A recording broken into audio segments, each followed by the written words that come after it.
Bienvenue sur la radio du Lotus avec Caroline et Michael. La radio du Lotus, on l'écoute partout dans le monde.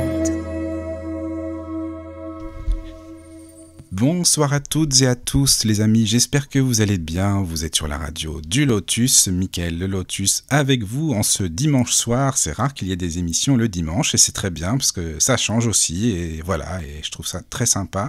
Je suis avec Caroline bien sûr. Bonsoir Caro. Bonsoir Michael et bonsoir aux auditeurs. Ça va? Oui, on avec, gère. Oui, avec une belle tempête en Belgique, c'est ça? Une belle tempête, oui. Eh ben Magnifique. voilà, c'est super. Voilà. Donc ce soir, eh bien, nous sommes avec une invitée qui est médium et qui s'appelle Solveig. Bonsoir Solveig. Bonsoir Michael, bonsoir Caroline. Bonsoir. Ça va Solveig, tu vas bien? Mais c'est pareil, c'est tempête un petit peu aussi dans le Jura. Donc on espère que ça va aller quand même. Oui, ça va aller. Pas mal. Oui. Allez, on part du principe que tout va bien. Oui, c'est parfait. Donc Solveig, comme je le disais, tu es médium. Bien sûr, on va parler de ton parcours et notamment de ton livre qui s'appelle Solveig de Non-Zen à médium. Donc non-zen, tu vas m'expliquer ce que c'est parce que ça m'intéresse énormément. Hein, donc voilà, surtout pour les auditeurs. Et puis il est sorti chez Symbiose, hein, les éditions Symbiose. Et c'est Marie Sorlot, donc d'ailleurs que je salue, parce que Marie c'est quelqu'un qu'on apprécie beaucoup avec Caroline, avec qui on aime bien discuter. Donc Marie Sorlot qui est éditrice. Donc gros bisous à Marie. Et puis c'est bien parce que voilà, c'est Marie qui nous a présenté à toi Solveig et c'est super sympa, ça fait plaisir. Merci à Marie. Alors je lui dois beaucoup évidemment parce qu'elle m'a fait confiance et que c'est important d'avoir quelqu'un qui croit en vous quand vous écrivez votre premier livre. Donc, elle m'a fait un beau cadeau en méditant. Voilà. Oui. D'ailleurs, Marie, elle a créé sa maison, enfin, c'était en 2020, c'est ça, si je dis pas de bêtises, hein. Oui, je crois que c'est en 2020. Oui. Et puis, c'est une femme qui respecte beaucoup les auteurs qu'elle suit très bien. Elle nous lâche pas. On communique bien ensemble et puis elle s'intéresse beaucoup à ce qu'on fait. Elle se bat pour nous et c'est bien de le souligner. C'est important, mais tu as raison. Donc, comme je le disais, nous allons parler de ton livre de non-zen à médium. Si les auditeurs veulent nous rejoindre, eh bien, sur le chat, l'adresse suivante, tlk.io/radio du lotus, tlk.io/radio du lotus, ou via l'adresse mail contact@laradiodulotus.fr, ou via l'application téléphonique La Radio du Lotus que vous téléchargez et vous cliquez sur l'onglet Contact et vous pouvez nous envoyer vos questions. Donc n'hésitez pas ce soir, je relais. Solveig, est-ce que tu pourrais, pour les auditeurs qui ne te connaissent pas, te présenter, nous expliquer qui tu es, ton parcours, et puis bien sûr on va aller dans le vif du sujet par rapport à ton livre et à la médiumnité. Alors, je suis professeure de danse. J'ai été professeure de danse pendant beaucoup d'années, 33 ans. La danse, c'était la passion de toute ma vie. Et puis, quand j'ai rencontré le zen, j'avais 22 ans, j'étais toute jeune. Et je suis venue à la pratique du zen, qui est une pratique de méditation, dans un dojo. Le dojo, c'est le lieu où on pratique quelque chose. Et donc, j'ai eu la chance de rencontrer des gens qui m'ont beaucoup influencée, mais dans le bon sens du terme. À l'époque, j'étais un peu perdue. Et quand on fait des rencontres, parfois, elles peuvent être très constructives. Et moi, ça m'a énormément aidée à savoir qui j'étais, à me sentir mieux dans ma peau déjà. Et puis, donc le zen, c'est l'école Zen Soto, c'est japonais. Et cet enseignement, je l'ai reçu de Taisen Deshimaru, qui était un maître japonais, moine japonais, qui est venu en Europe pour enseigner la pratique de cette méditation zen. Il est arrivé en 1967 Et puis, il avait un charisme absolument incroyable. C'était quelqu'un de très fort, qui avait une voix magnifique et qui, a comme ça fédéré beaucoup de gens autour de lui, et il nous a délivré un enseignement qui nous rend libres, en fait. C'est vraiment, une véritable philosophie de vie. Plus qu'une religion, c'est une philosophie de vie, et on apprend finalement à se connaître soi-même, et puis à avoir une vision beaucoup plus positive des choses, et ça, c'est important parce que comme il l'expliquait souvent, les gens souffrent beaucoup. On souffre, on est souvent, surtout dans les sociétés occidentales, où on travaille beaucoup, on court tout le temps, on a toujours des désirs qui n'en finissent jamais, C'est ça. et en fait, le simple fait de s'asseoir, on s'assoit tout bêtement, face à un mur, et on respire, on a une posture, on rentre dans une forme de concentration, et c'est aussi simple que ça, et en fait, on retourne à la condition normale, Oui. c'est-à-dire, moins de pensées dans le mental, et ça donne une grande force de vie. Mais c'est vrai, comme Voilà. tu le dis, et c'est vrai, alors je suis entièrement d'accord avec toi que, en Occident, c'est pas du tout simple. Regarde, par exemple, est-ce qu'on a des amis, par exemple? Les amis qu'on a, c'est quoi? C'est des noms sur Facebook, c'est des profils, on sait C'est pas qui ça. est qui, finalement, et c'est vrai que finalement, c'est beaucoup le virtuel, Ouais. quoi. Ça, c'est dommage. Mmh. Mais bon, c'est... C'est-à-dire, alors, le zen, ce qui est bien, c'est que le zen s'adapte. Et ça, finalement, ça donne des gens, on doit être capable de s'adapter à tout. Et le zen n'est pas quelque chose d'archaïque, on n'est pas passéiste, en fait. On est intégré dans notre époque, mais on n'est pas dupe. Tu vois la différence? Oui, oui, je C'est-à-dire comprends. que on se laisse pas avoir. Mm, mm. On est à fond dans la société, parce que nous sommes des moines, on est à fond dans la société, Oui, mais on n'est pas dupe, et on est capable d'avoir du recul et d'observer. En fait, le zen, c'est quelque chose qui te permet d'observer tes réactions, d'observer le monde avec un œil, différent. On est capable voilà, de s'arrêter, d'arrêter de courir un peu, et puis de se poser. Et en même temps, on utilise aussi, les réseaux. On peut utiliser, tous les moyens sont bons pour faire passer le message. Mais en même temps, oui. faut jamais être dupe des choses, quoi. Mm, Il y a du bon partout. c'est vrai. Mais c'est vrai que les amis, comme tu dis, on n'en a jamais énormément. Des vrais amis, c'est Moi, sûr. je vais dire un truc horrible, hein, mais pour moi, un vrai... Non, je ne devrais pas dire Non, non, ça. mais vas-y, C'est on une est sur le blague. Lotus, tu Allez. peux y aller, il n'y a pas de souci Bon, ça ici. fait rien. Sou- Pour moi, un vrai ami, c'est celui qui t'aide à enterrer un cadavre dans le jardin. Ah Tu vois. non, mais je Je devrais pas comprends. dire ça, Non, mais, non, non, mais ce que tu mais dis, enfin, c'est vrai. Non, mais franchement, Caro, je sais que tu comprends tout ça, toi, c'est c'est sûr. bon, Enfin, je c'est dis du ça comme si second c'était degré, mais enfin surtout. bon. Oui, Ne oui. prenez pas ça au Non, pied de non, la non, lettre, mais... Oui, hein. je n'ai rien Mais- fait, hein. Non, non, je sais, Mais Caro, voilà, t'inquiète mais pas, en c'est pas...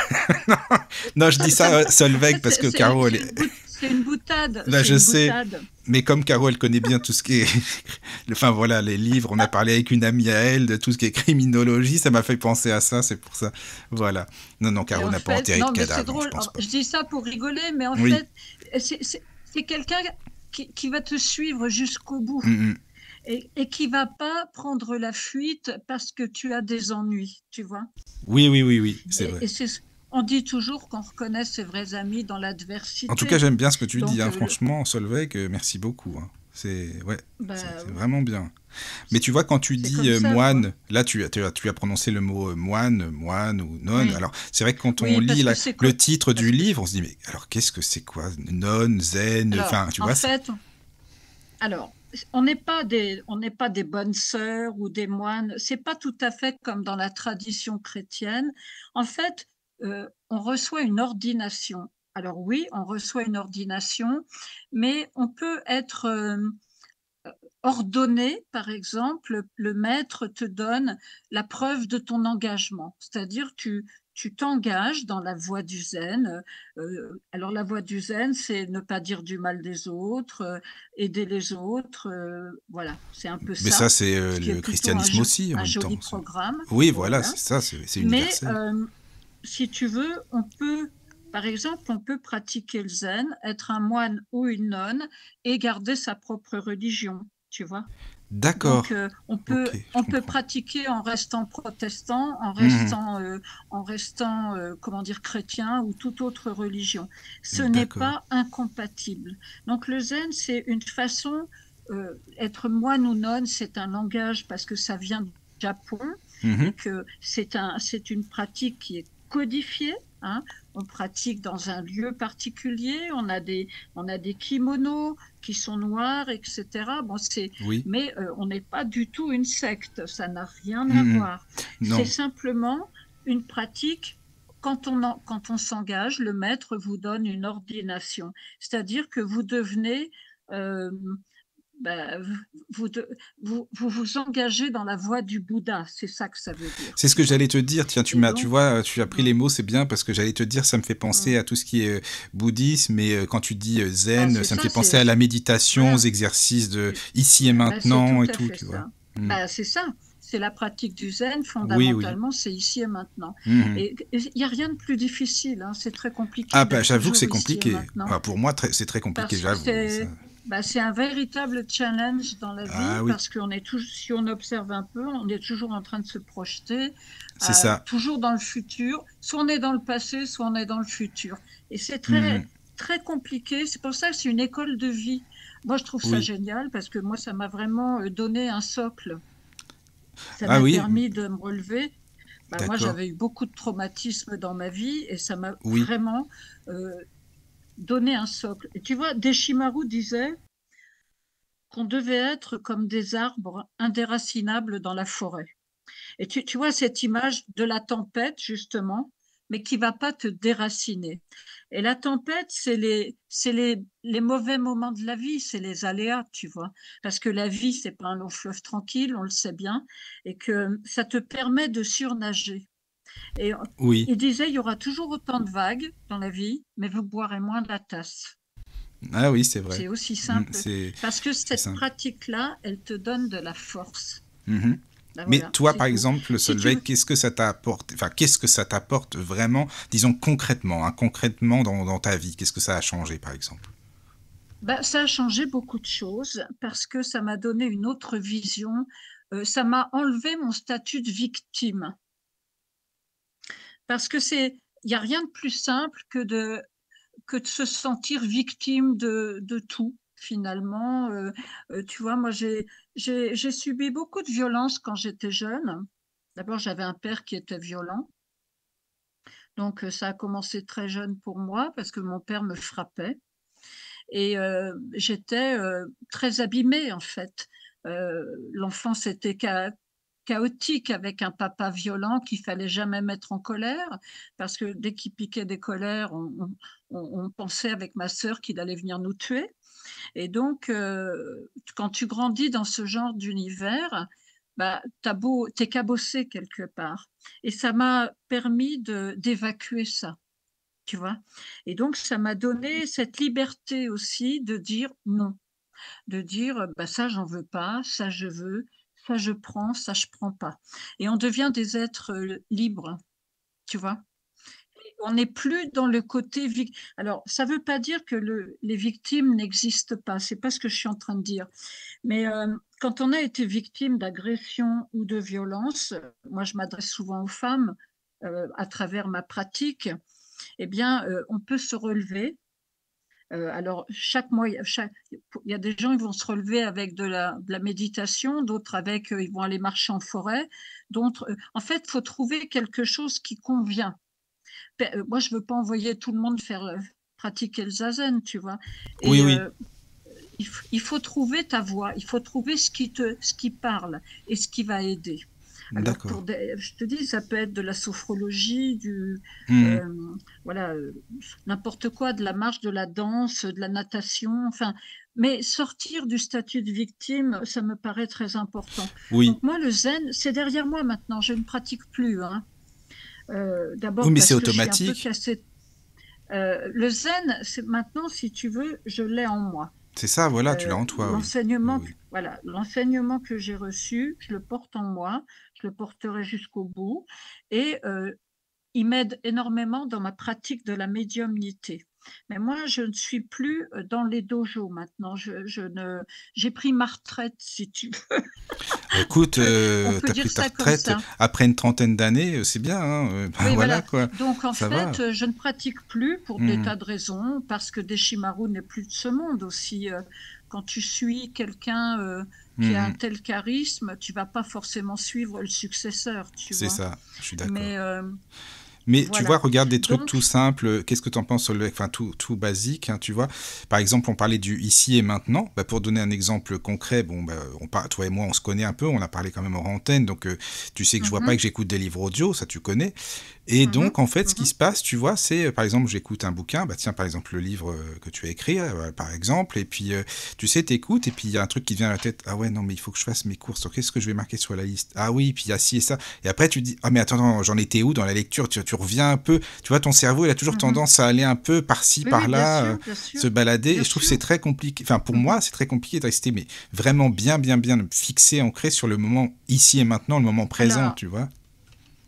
je vais te donner des trucs parce que on peut pas. En fait, je vais te dire une chose. Déjà, je vais le dire à tout le monde puisqu'on est en public. Si on était des êtres parfaits, on serait pas là.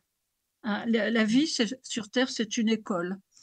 On est là pour apprendre, on est là pour évoluer. Donc, la pratique de l'ici et maintenant, parfois, on l'oublie. On est tous pareils, on est des humains, on oublie, on n'est pas des Bouddhas. Si on était des Bouddhas, on ne serait pas là. Et donc, il y a des trucs pour revenir à l'ici et maintenant, c'est le corps. N'oubliez jamais que le corps et l'esprit, c'est pas séparé. Et que si tu te, à un moment donné, si tu as le cerveau qui est en ébullition, si tu as trop de pensées dans ta tête, eh bien, tu t'arrêtes de bouger. Et à partir du moment où le corps ne bouge pas, petit à petit, l'esprit se calme. Mais il faut s'asseoir ou rester debout quelque part sans bouger et respirer tranquillement. Et D'accord. rien que ça calme les pensées. Il faut Oui. que tu passes par le corps. Il faut Mhm. passer par le corps. Alors évidemment, je suis danseuse, donc le corps, c'est Bien mon sûr. outil de travail. Mais euh, passer par le corps, ça ne veut pas dire se mettre dans une posture difficile.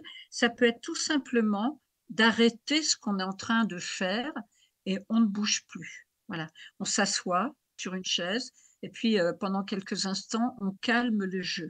C'est aussi simple que ça. Et dans ce D'accord. cas-là, hop, petit à petit, les pensées s'apaisent. C'est assez sympa comme Bah truc. Hein. écoute, je vais essayer. Vraiment. D'ailleurs, je te remercie pour l'astuce, hein, parce que c'est vrai que c'est quand Faut même super arrêter le important. corps, arrête les Mhm. mouvements du corps. Et à ce moment-là, le corps étant calme, l'esprit se calme. C'est normal, c'est logique. Oui, bien Hein. sûr. Écoute, Ben Solveig, oui. merci. Merci pour ta Mhm. petite astuce. Ben C'est avec super. plaisir. Voilà. Il y a une question sur Oui. le Avec... chat Ah, de super. Jean-Marie. Ah, bonsoir Jean-Marie et Jean-Marie. Véronique. Alors attends, peut-être qu'elle les connaît, Euh, Solveig, Jean-Marie et Véronique. Ce sont des amis qui ont une Ben oui, association. Jean-Marie, bien sûr. Tu le connais, Bisous, Jean-Marie? Jean-Marie. Voilà, c'est Oui, ça. Ils sont super. Ils sont vraiment, c'est des Jean-Marie et amis. Véronique. Ben oui, bien Voilà. sûr. Ah bah vas-y, Jean-Marie, c'est Mhm. parti. Allez, Caro, c'est bon. donc, Jean-Marie demande, il est notoire que le bouddhisme s'adapte à toutes les religions. Y a-t-il plusieurs écoles zen en France? Alors, bah, l'école principale en France, c'est le Zen Soto, qui est mon école à moi. Après, il y a plusieurs. Tu as aussi le bouddhisme tibétain qui est bien implanté en France. Alors, là, comme disait Deshimaru, la source est la même. Après, c'est la forme qui change, mais la source, c'est la même. Après, par exemple, le bouddhisme japonais est très épuré, contrairement au bouddhisme tibétain où il y a beaucoup de dorures, beaucoup de couleurs, etc. Mais c'est pas important. La source reste la même. Donc, au Japon, on trouve alors on dit pas que c'est le zen, le bouddhisme tibétain, on l'appelle pas le zen tibétain. En principe, on parle pas comme ça, mais par rapport à la pratique du zen, il y a beaucoup d'écoles. Il y a le Nembutsu, il y a le Rinzai. Ce sont des écoles encore une fois avec des méthodes un petit peu différentes. Mais en France, c'est surtout le bouddhisme tibétain qui est là. Et puis après, il y a aussi des pratiques de bouddhisme vietnamien. Enfin, voilà, je ne les connais pas trop, mais il y a moyen de trouver finalement la pratique qui convient à tout le monde. On peut D'accord. trouver, parfois, il y a des gens qui ont quitté le zen, par exemple, pour aller chez les Tibétains. Voilà, après, finalement, chacun doit trouver ce qui lui convient le mieux au niveau de l'enseignement. Ça se Voilà. ressent au final, c'est ça, hein, c'est quelque chose à C'est-à-dire, vivre. encore une fois, la source est la même, Hmm. c'est les méthodes qui sont Oui, différentes. oui, oui, je Mm. comprends. Merci beaucoup, hein. Et puis merci Jean-Marie pour ta question. Si tu en as d'autres et puis d'autres Mhm, personnes sur le chat, n'hésitez pas. Alors mhm. Solveig, dis-moi, je voulais le savoir parce que même si je l'ai lu dans ton livre, mais donc Solveig, c'est un pseudonyme, hein, c'est pas ton prénom, on est d'accord. Non, Mais c'est pas mon prénom. pourquoi Solveig? Même si moi je le sais, bon peut-être que les auditeurs ça les intéresse, ça part, Solveig il Alors, vient de quelque en part, quoi, fait, ça c'est sûr. Solveig, c'est un prénom qui s'est imposé à moi. Mhm. C'est là que je voulais te faire venir Et justement, c'est pour ça, voilà, c'est ça. voilà. Ce prénom s'est imposé quand moi, c'est une médium, hein, qui s'appelle Annie, que je salue si Oui, elle m'écoute. Annie, je en t'embrasse. Et 2008, c'est en ça, hein, fait, tu l'as connu. Annie, voilà, en 2008, c'est une médium qui m'a révélé que j'étais médium. Mhm. Alors, c'est pas toujours facile d'entendre ce genre de révélation parce que moi, ça ne m'avait jamais traversé l'esprit que j'étais médium. En fait, je pensais que c'était le bouddhisme zen euh, qui ouvrait ma conscience quelque part. Et en fait, je m'étais jamais posé la question de la médiumnité, ça m'intéressait pas plus que ça. Et puis, il y a une médium qui me dit, vous êtes une médium, il faut absolument que vous pratiquiez cette médiumnité. Mais excuse-moi, mais cette médium-là, bon, tu l'as consultée, enfin, c'est venu de toi à la base parce que ta fille avait un problème de santé, c'est ça, c'est toi qui l'as consultée, cette médium-là, hein. Elle n'est pas Alors, venue à toi, je c'est l'ai ça? consulté, alors, je l'ai consulté, en fait, ma fille avait eu un problème Mhm. très grave quand elle a eu son premier enfant. En Oui. fait, elle a failli mourir. Bon. Mhm. Et donc, c'était très angoissant de voir sa propre fille qui est à 2 doigts de mourir. Il y avait ce bébé qui venait d'arriver. Le bébé avait été infecté par une bactérie. Enfin, tout le monde était à l'hosto, en fait. Ils étaient tous à l'hôpital. Je ne savais pas si ma fille allait bien ou pas parce que son ami de l'époque était plutôt du genre pas facile. Et c'était un peu, sur le plan familial, c'était un peu complexe. En gros, je ne m'entendais pas avec lui. Et lui ne s'entendait pas avec moi. Donc, en fait, il m'a demandé de m'en aller. Et j'ai été obligée de quitter ma fille. Alors, j'étais dans un état d'angoisse assez important. Et je suis rentrée dans le Jura. Et c'est marrant, des fois, on est appelé à faire quelque chose qu'on n'a jamais fait avant. Et je me suis mise à chercher un médium ou une médium sur Internet. Et le premier numéro qui s'est affiché, c'était celui de Annie. Et donc, je l'ai appelée. Et quand je l'ai appelée, eh bien, elle n'a pas décroché tout de suite. Et elle m'a rappelé dans les 10 minutes. Et elle m'a dit, oh, mais vous souffrez des cervicales. Alors moi, j'avais une migraine horrible. Elle me dit, elle a ressenti ma douleur dans la tête. Et elle m'a soignée par téléphone. Et après, je me suis sentie libérée de cette douleur. Et puis, bon, voilà, elle m'a fait une séance un peu sauvage par téléphone. Elle m'a rassurée sur ma fille. Bon. Et puis, ça aurait dû s'arrêter là. Je l'ai remerciée. Et puis, quelques jours après, elle m'a écrit des textos. Elle a commencé à m'envoyer des textos en me disant, écoutez, vous êtes médium, j'arrête pas d'avoir des messages dans ce sens pour vous. Bah, écoutez, vraiment, qu'est-ce que vous en pensez? Alors, je dis, bah, je sais pas, j'en pense rien de particulier. Et en fait, elle m'a décrit un monsieur qu'elle voyait pour moi, et cet homme-là, je le connaissais. Je l'ai reconnu, et c'est à partir du moment où elle me l'a décrit que j'ai compris qu'il y avait vraiment quelque chose qui était en train de se passer. Et à ce moment-là, en fait, on a, elle m'a fait faire un test, une sorte de test. Elle m'a dit, écoutez, Oui. demain, je vous appelle et vous me parlerez de mon grand-père. Alors, je n'étais pas très fière, hein. La veille au soir, je me suis dit, oh mon Dieu, comment je vais faire? Et puis, le lendemain, elle m'a appelée. Et en fait, ça a démarré comme ça. parce que j'ai fait sa séance, j'ai parlé à son grand-père, j'ai décrit le grand-père, j'ai décrit des situations qu'il me montrait. Elle m'a dit, bah, vous voyez bien que vous êtes médium. Alors à ce moment-là, Oui. Il t'a euh, même donné un symbole France pour la France, c'est ça le mot exact? Il y avait une petite phrase, elle je a, crois. qu'est-ce que tu dis? Pardon? Je dis J'ai que pas son grand-père, il me semble qu'il t'avait donné une petite phrase, un petit Oui, le mot grand-père, bien ah oui, le spécifique pour la grand-père, France. voilà, le grand-père, il m'a montré une feuille de papier, Oui, il a tendu le bras, et au bout de ce bras, il avait une feuille de papier, et il avait écrit « Fier d'être voilà, français ». fier d'être français, oui, c'est ça. Alors, je lui dis, c'est incroyable, votre grand-père, on se vous voyait à l'époque, Mhm. je lui dis, votre grand-père me montre une feuille, et il est écrit « Fier d'être français ». Et elle me dit, bah, formidable, il était polonais, il est en train de vous montrer sa naturalisation. Alors, à partir de là, elle me dit, bah, écoutez, c'est pas compliqué, vous allez vous trouver un nom de médium. Alors, moi, j'étais professeure de danse et c'était important pour moi de ne pas mélanger la future activité de médium avec le fait que j'étais connue comme professeure de danse dans ma Oui, oui, ville. c'est normal, c'est Et logique. j'avais peur que les gens m'enlèvent les gosses, en fait. Je me suis Bien dit, oh là sûr. là, s'ils savent que je suis Mais ça aurait médium, pu en ils vont plus, le pire retirer c'est les que c'est gamins. vrai, quoi.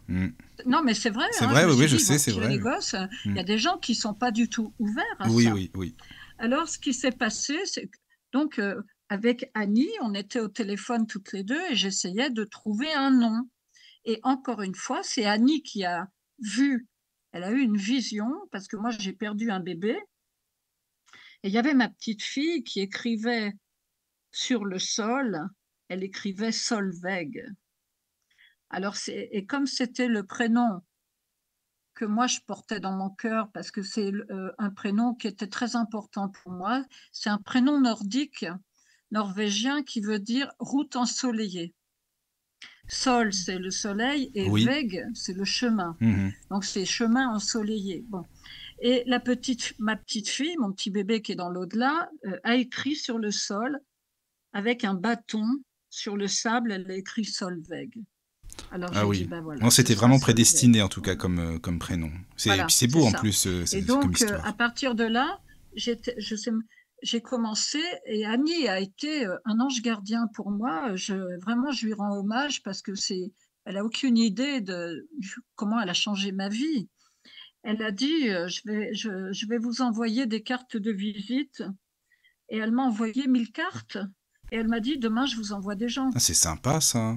Ah bah non, vraiment, bah merci et bravo parce que c'est oui, mais c'est bon. Bah, il y en a des médiums comme ça, c'est bien, ça fait plaisir. Et on a commencé comme ça. Je basculais d'un seul coup dans un autre monde. Mhm. Et il a fallu que je prenne confiance en mes capacités. Tu m'entends? Oui, oui, oui, je Oui. t'entends très bien. C'est Parce que parfait. des fois, ça marque Non, que non, non, c'est non, c'est bon, c'est instable, la bon. connexion. C'est pas de problème, on t'entend Et en très bien. fait, il faut prendre confiance en soi par rapport à ses capacités. Et c'est là où le zen m'a aidé. Parce que faut pas trop réfléchir.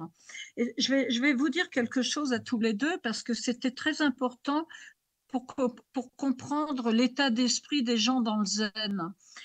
Mon maître zen disait, quand on a une décision à prendre, il faut la prendre sans réfléchir. Donc, autant vous dire que c'est l'inverse de l'Occident. Parce Ah oui, qu'en complètement. Occident, quand on veut prendre une décision, on va se torturer les méninges, on va couper les cheveux en quatre, peut-être bien que oui, peut-être bien que non. On va réfléchir un maximum. Eh bien, dans le zen, on ne réfléchit pas. C'est l'intuition qui parle. Et donc, ce que j'ai fait, c'est que je me suis dit, tu te mets dans ta peau de non-zen et puis bah, tu fonces. Et nous, on a une expression pour montrer l'action, ça s'appelle mordre au travers. Et mordre au travers, ça veut dire, allez, j'y vais. J'y vais et je ne suis pas là en train de me faire des nœuds au cerveau en me demandant si je suis une bonne médium ou une mauvaise médium. Je m'en fous, j'y vais. Et si on m'a donné ça, c'est que je dois en faire quelque chose. Et c'est comme ça que ça a commencé. D'accord. Mais c'est vrai que c'est important, comme tu dis, de ne pas réfléchir. D'ailleurs, ça fait travailler l'intuition. Hein. L'intuition, c'est très important, quoi. Si on Mais de réfléchit toute trop, façon, c'est fini, il n'y en a plus, quoi. quand on réfléchit trop, on prend les mauvaises décisions. Oui, c'est ça, c'est souvent comme ça. Hein. Et en fait, on a tous ces capacités, il n'y a rien de magique. Euh, la première intuition, on l'a tous vécu, Michael. La première intuition, on se dit, ah, j'aurais dû m'écouter. Ma première Exactement. intuition était la bonne. Ça me le fait Et souvent. on Enfin, a ça me le tous faisait pas vécu mal ça. pour la radio Bien il y a une sûr, époque. Là, maintenant, bien c'est bien, sûr, mais il y a une époque, j'aurais dû m'écouter bien plus souvent. exactement. Mais voilà, mais Des, c'est vrai que des fois, c'est... ça colle pas. Des fois, il y a Ben des voilà, oui. situations qui ne collent pas. Tu le sais à l'avance. Hum. Et ben, tu y vas quand même. C'est Et vrai. si tu y vas, tu dis, ben voilà, on me l'avait dit quelque part. Oui, je suis Donc, d'accord. Non, c'est vrai. l'intuition, c'est ce qui précède la pensée mentale, je dirais. Tu Mhm. vois, Oui, on a oui. un mental qui est hyper costaud, en fait. Et ce mental, bah, parfois, il faut le laisser un peu de côté, quoi. Ben, on s'en rend pas Donc, compte, mais c'est vrai que le mental, il prime souvent hum, quand même, hein, c'est ça aussi. bah, bien sûr, bah, Oui, surtout oui. chez nous. Et Mhm. en fait, je me suis lancée dans la médiumnité comme on saute dans le vide. Oui. J'ai Bah pas justement, oui, réfléchi. excuse-moi, tu parlais de sauter Ouais, dans le vide. Là, justement, je voulais juste sauter un petit peu dans le temps, là, par rapport à la fameuse ouais. Solveig danseuse, parce que je voulais savoir, on va revenir à la médiumnité, hein, mais c'est à 4 ans que tu voulais déjà, enfin, que tu avais la danse dans la peau, on pourrait dire ça comme ça, à partir de 4 ans. Non, Alors, je parce faisais que ouais, depuis l'âge de 4 ans. c'est ça. Non, mais j'aime Et bien en connaître fait, mes invités, mais vraiment, même en partant de alors, l'enfance, si tu veux, vraiment pour bien comprendre. Donc, alors, comment t'étais quand moi, t'étais petite fille, quoi. quand j'étais petite, j'étais hypersensible. Je le suis restée. Et en fait, je n'avais qu'un but dans ma vie de petite fille de 4 ans, c'était d'être danseuse à l'Opéra de Paris.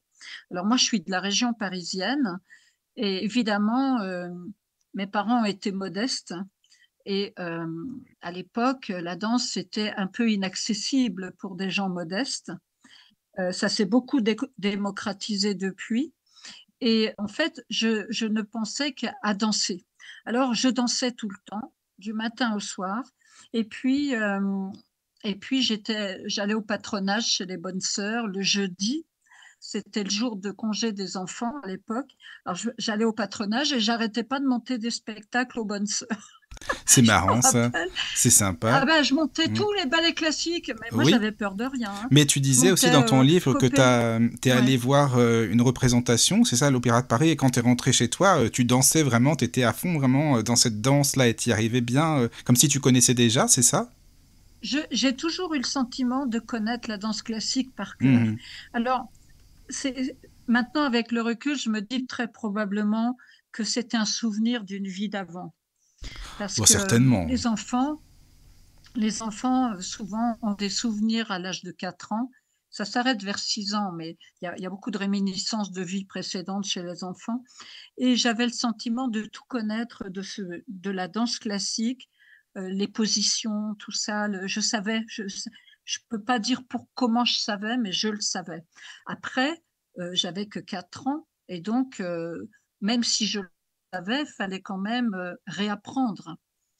Et en fait, c'est là où ça s'est corsé parce que mes parents voulaient absolument pas me payer des cours, Bah, c'est ça, ne quoi. voulaient pas alors ne pouvaient pas, mais aussi ne voulaient pas Mhm. parce que pour eux, c'était pas un métier. Et Oui. donc, avoir une sauterelle à la maison, c'était pas envisageable. Et Mhm. donc, ils ont absolument tout fait pour me casser ça, quoi. Mais en Et même temps, ils donc, t'achetaient quand en même des plus, disques avec les ballets de Tchaïkovski et compagnie à 10 alors ans, c'est quand pas mes même. parents qui me les C'est pas achetaient. tes parents? Non, mes parents m'ont jamais rien acheté à ce niveau-là. D'accord, Et un parce que jour, quand j'avais 12 ans, c'est ma tante. Ah, c'est ta Ma tante, d'accord. tante, ma tante Madeleine, euh, elle m'a fait un cadeau inestimable. Elle est arrivée avec tous les 33 tours des ballets classiques. Il y Ah, avait le c'est lac des génial, ça. Cygnes, Ah enfin, il y oui, avait oui, oui. tout le truc. Mhm. Et elle m'a dit, tu vas pouvoir te régaler, tu vas pouvoir danser. Alors, j'allais dans le sous-sol de mes parents. Et puis, je mettais les 33 tours sur un Mhm. machin, un vieil électrophone, et puis je dansais en permanence. Mais c'est terrible parce que tu connais, mais tu connais rien en C'est même temps, ça, parce qu'il quoi. faut réapprendre toutes les bases. Ben oui, Et en forcément. fait, donc inutile de dire que l'Opéra de Paris, c'était dans les choux, c'était enterré depuis longtemps. Mhm. Et en fait, il a fallu que j'attende l'âge de 28 ans Oui. pour me lancer dans la danse, en fait, réellement. Mhm. Mm. D'accord. Et donc, donc Bah, c'est un ça... parcours assez Oui. atypique. Mais oui, mais enfin, tu y es Ouais. arrivé, donc c'est bien. Comme quoi, tu vois, Ah bah c'est bien le temps, il sûr. fait, Ah c'est ouais, très non, mais important, moi, quoi. j'y suis arrivée parce que j'avais une volonté de faire par rapport Mhm. à ça, parce que c'était le rêve de ma vie. Et donc, je Oui. me suis vraiment donné les moyens d'y arriver, quoi. J'ai Mhm. beaucoup travaillé, je prenais des cours avec des gamines de 7 ans. Ah oui, oui, oui. Il y avait une salle de danse sous l'Opéra de Strasbourg et j'allais prendre des cours avec une vieille prof. Donc moi, j'avais 28 ans Mhm. et je faisais des cours de danse pour apprendre les bases avec des gamines qui étaient en préparatoire, en classe préparatoire. Alors, Mhm. je te dis pas, j'avais l'air d'un extraterrestre hein, Bah peut-être, mais enfin bon, pendant le écoute, cours un des bon gamines. extraterrestre qui a dansé après, c'est le principal, c'est ça qui est Mhm. bien. Voilà. Ouais. Ah, Et en ouais, fait, c'est je me ça. suis pas démontée, quoi. Je me suis dit, bah, j'y vais. Quand on Mhm. fait quelque chose, il faut y aller à fond, quoi. Oui. Et alors, je ne suis pas du sérail, et en fait, ça n'a aucune importance. Qu'est-ce que ça peut faire que j'ai pas eu une carrière? Je suis pas montée sur scène à l'Opéra de Paris, mais j'ai quand Mhm. même fait des spectacles de danse pendant des années, Mais oui, et puis voilà. j'ai enseigné, j'ai T'as enseigné transmis aussi. quelque chose. Oui, oui, Ouais. oui. Tiens, Et j'ai une tu sais, question. c'est dur de Vas-y. pas. Parfois, on a le syndrome de l'imposteur. On se dit, Mhm. est-ce que je suis légitime ou pas? Et en fait, faut pas se poser la question. Non. De toute façon, tu le fais, Mm. t'aimes ça, et puis voilà, c'est le Voilà. principal, c'est tout, Ouais. quoi. Mhm. Ouais. Voilà. Alors, tu Il y a sais, une question juste de une Jean-Marie, question. par Ah, contre, sur Jean-Marie, le toujours. Ah, c'est chat. bien. Merci, Jean-Marie. Tu peux y Vas-y, aller. Jean-Marie. Vas-y, vas-y. Merci. C'est par rapport à tout à l'heure. Il demande, Marie aurait-elle été un guide terrestre? Marie? Oui, Marie Sorlo. Ah, oui. Ah bah Marie, elle est sûrement sur ma route pour une bonne raison, c'est certain. Marie, je pense que les gens qu'on rencontre et qui vous amènent quelque chose, on est prédestiné à les rencontrer, bien sûr. Et moi, je suis très heureuse que Marie, que quelqu'un là-haut m'a mis Marie sur la route, évidemment, bien sûr. On est tous le guide de quelqu'un. En fait, moi, Marie, d'un seul coup, elle apparaît dans ma vie et c'est formidable. Et puis, c'est quelqu'un de qui je me sens proche. On s'est senti proche rapidement, très vite. Et puis, elle m'a guidée dans ce travail d'écrire. Enfin, elle a lu mon manuscrit, elle a eu envie de l'éditer. Donc moi, elle m'a donné un coup de pouce phénoménal. Mais quand je dis à notre niveau, tout le monde aide tout le monde. On a des rencontres comme ça qui sont pas du tout fortuites, qui sont prédestinées. Ça vous et vous montez une marche supplémentaire. Alors Marie, c'est ça, bien sûr. Et moi, j'ai pas du tout envie de la décevoir, quoi. C'est Ben, vraiment oui, quelqu'un je comprends. que j'ai absolument pas envie de décevoir.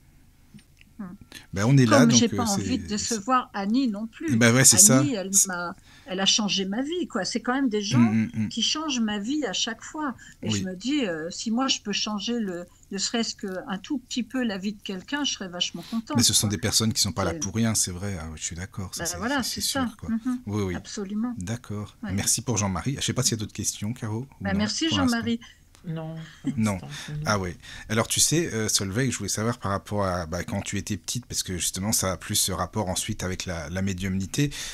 Tu expliques que tu faisais même dès ton plus jeune âge des crises de panique, d'angoisse. Ouais. Mais comment comment ça se manifestait? Parce que ça devait pas être facile. Je me dis quand t'es petite fille et tout, c'est vraiment compliqué, quoi. Alors en fait, oui, je pense que j'avais une hypersensibilité. Mhm. Et puis, je me suis, du plus loin que je me souvienne, je me demandais ce que je faisais là. D'accord. Et je regardais le ciel et je me posais beaucoup de questions sur la vie. Alors c'est bizarre de dire ça quand on est petit, hein, mais alors d'abord j'avais une anxiété phénoménale quand la nuit tombait. Quand la nuit tombait, je me sentais en danger. J'avais l'impression qu'il pouvait arriver des choses terribles. Et de la fenêtre de ma chambre, il y avait 2 arbres qui étaient dans le jardin des voisins. Et la nuit, on aurait dit des loups. Ça, avec la nuit, tu sais, quand la lumière descend, d'un seul coup, tout devient fantasmatique un peu. Et j'avais l'impression que ces arbres se transformaient en loups et j'étais absolument terrifiée. Et la nuit a D'accord. toujours été synonyme de désespoir chez moi. Je ne peux pas expliquer ça. J'arrivais pas à exprimer auprès de mes parents mon anxiété. Parce que quand j'étais enfant, j'étais anxieuse dès que la nuit tombait. Et puis, j'étais absolument toujours en train de me demander pourquoi j'étais sur Terre, en permanence. Je Ah ne oui, toute comprenais pas, en petite, fait, comme ça, qui quoi. j'étais. Ouais. Je Hmm. ne comprenais pas qui j'étais, ce que je faisais là, pourquoi il y avait le soleil, pourquoi il y avait la lune. Enfin, je ne comprenais pas, en fait, où j'étais. C'était assez particulier.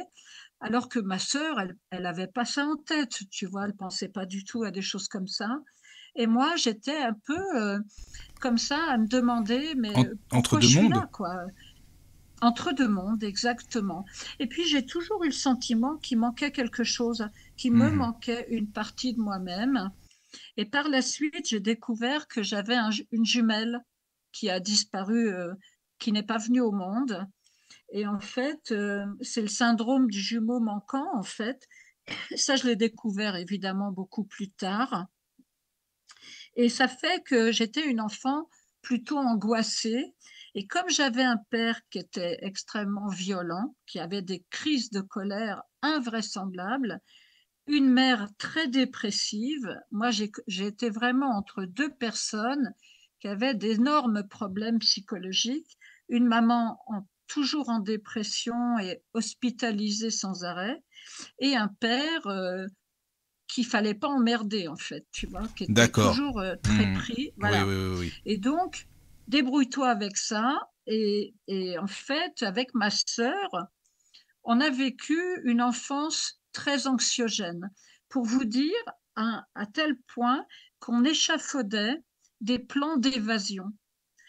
On était le soir dans notre chambre et on se disait, on va prendre à manger dans le placard, on le mettra dans un sac à dos et on va s'enfuir. C'est incroyable de penser ça quand tu es Ah enfant. oui, quand t'es enfant, Et on c'est échafaudait, vrai. Hmm. ah ouais, ouais, ouais. Et on échafaudait des plans d'évasion pour quitter cette maison de fou, quoi.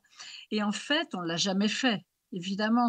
Mais ça nous portait, ça nous aidait. On se disait, on va s'évader, et ils nous retrouveront jamais. Mais C'est horrible, hein, c'est fou ça. Mais Solveig, tu sais, ça pouvait venir de la maison aussi, hein, peut-être. Hein. Non, non, ça vient pas Non, de la maison. ça venait vraiment des On parents, quoi, de était, la famille et tout. Non, ça venait de... Tu sais, les gens parfois devraient... Enfin, on a tous vécu ça. Il y a des gens qui sont pas faits pour être ensemble Oui, et c'est qui sont sûr. ensemble Hmm. et qui se détruisent en fait. Ben, nous, on Mhm. était dans une famille comme ça, très dysfonctionnelle. D'accord. Mais je sais maintenant que je les ai choisis. Bien C'est sûr. pour ça que je dis le statut de victime. À un moment donné, il faut y mettre un terme. Quand tu es enfant, tu te vis comme une victime. Mais avec ce que je sais maintenant, je sais aussi que j'ai choisi ces gens-là pour d'autres raisons, tu vois.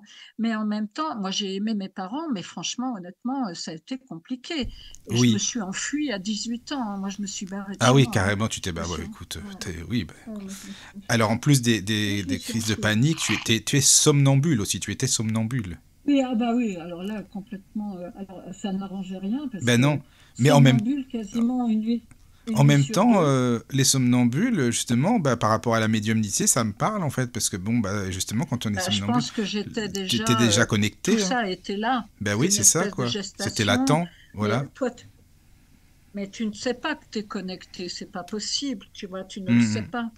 Et donc, c'était assez rock'n'roll à la maison parce que les nuits, alors ma mère, elle dormait que d'un œil parce elle était à l'affût, parce qu'elle savait que j'allais me balader dans la maison. Et mon père, il dormait vraiment profondément. Et comme j'avais des crises régulières, parfois ma mère, elle n'arrivait pas à me réveiller. Alors, on dit toujours qu'il ne faut pas réveiller un somnambule brusquement. Bon, bah, ma mère, elle n'y arrivait pas. Alors, elle allait chercher mon père qui me mettait une paire de claques et comme ça me réveillait direct.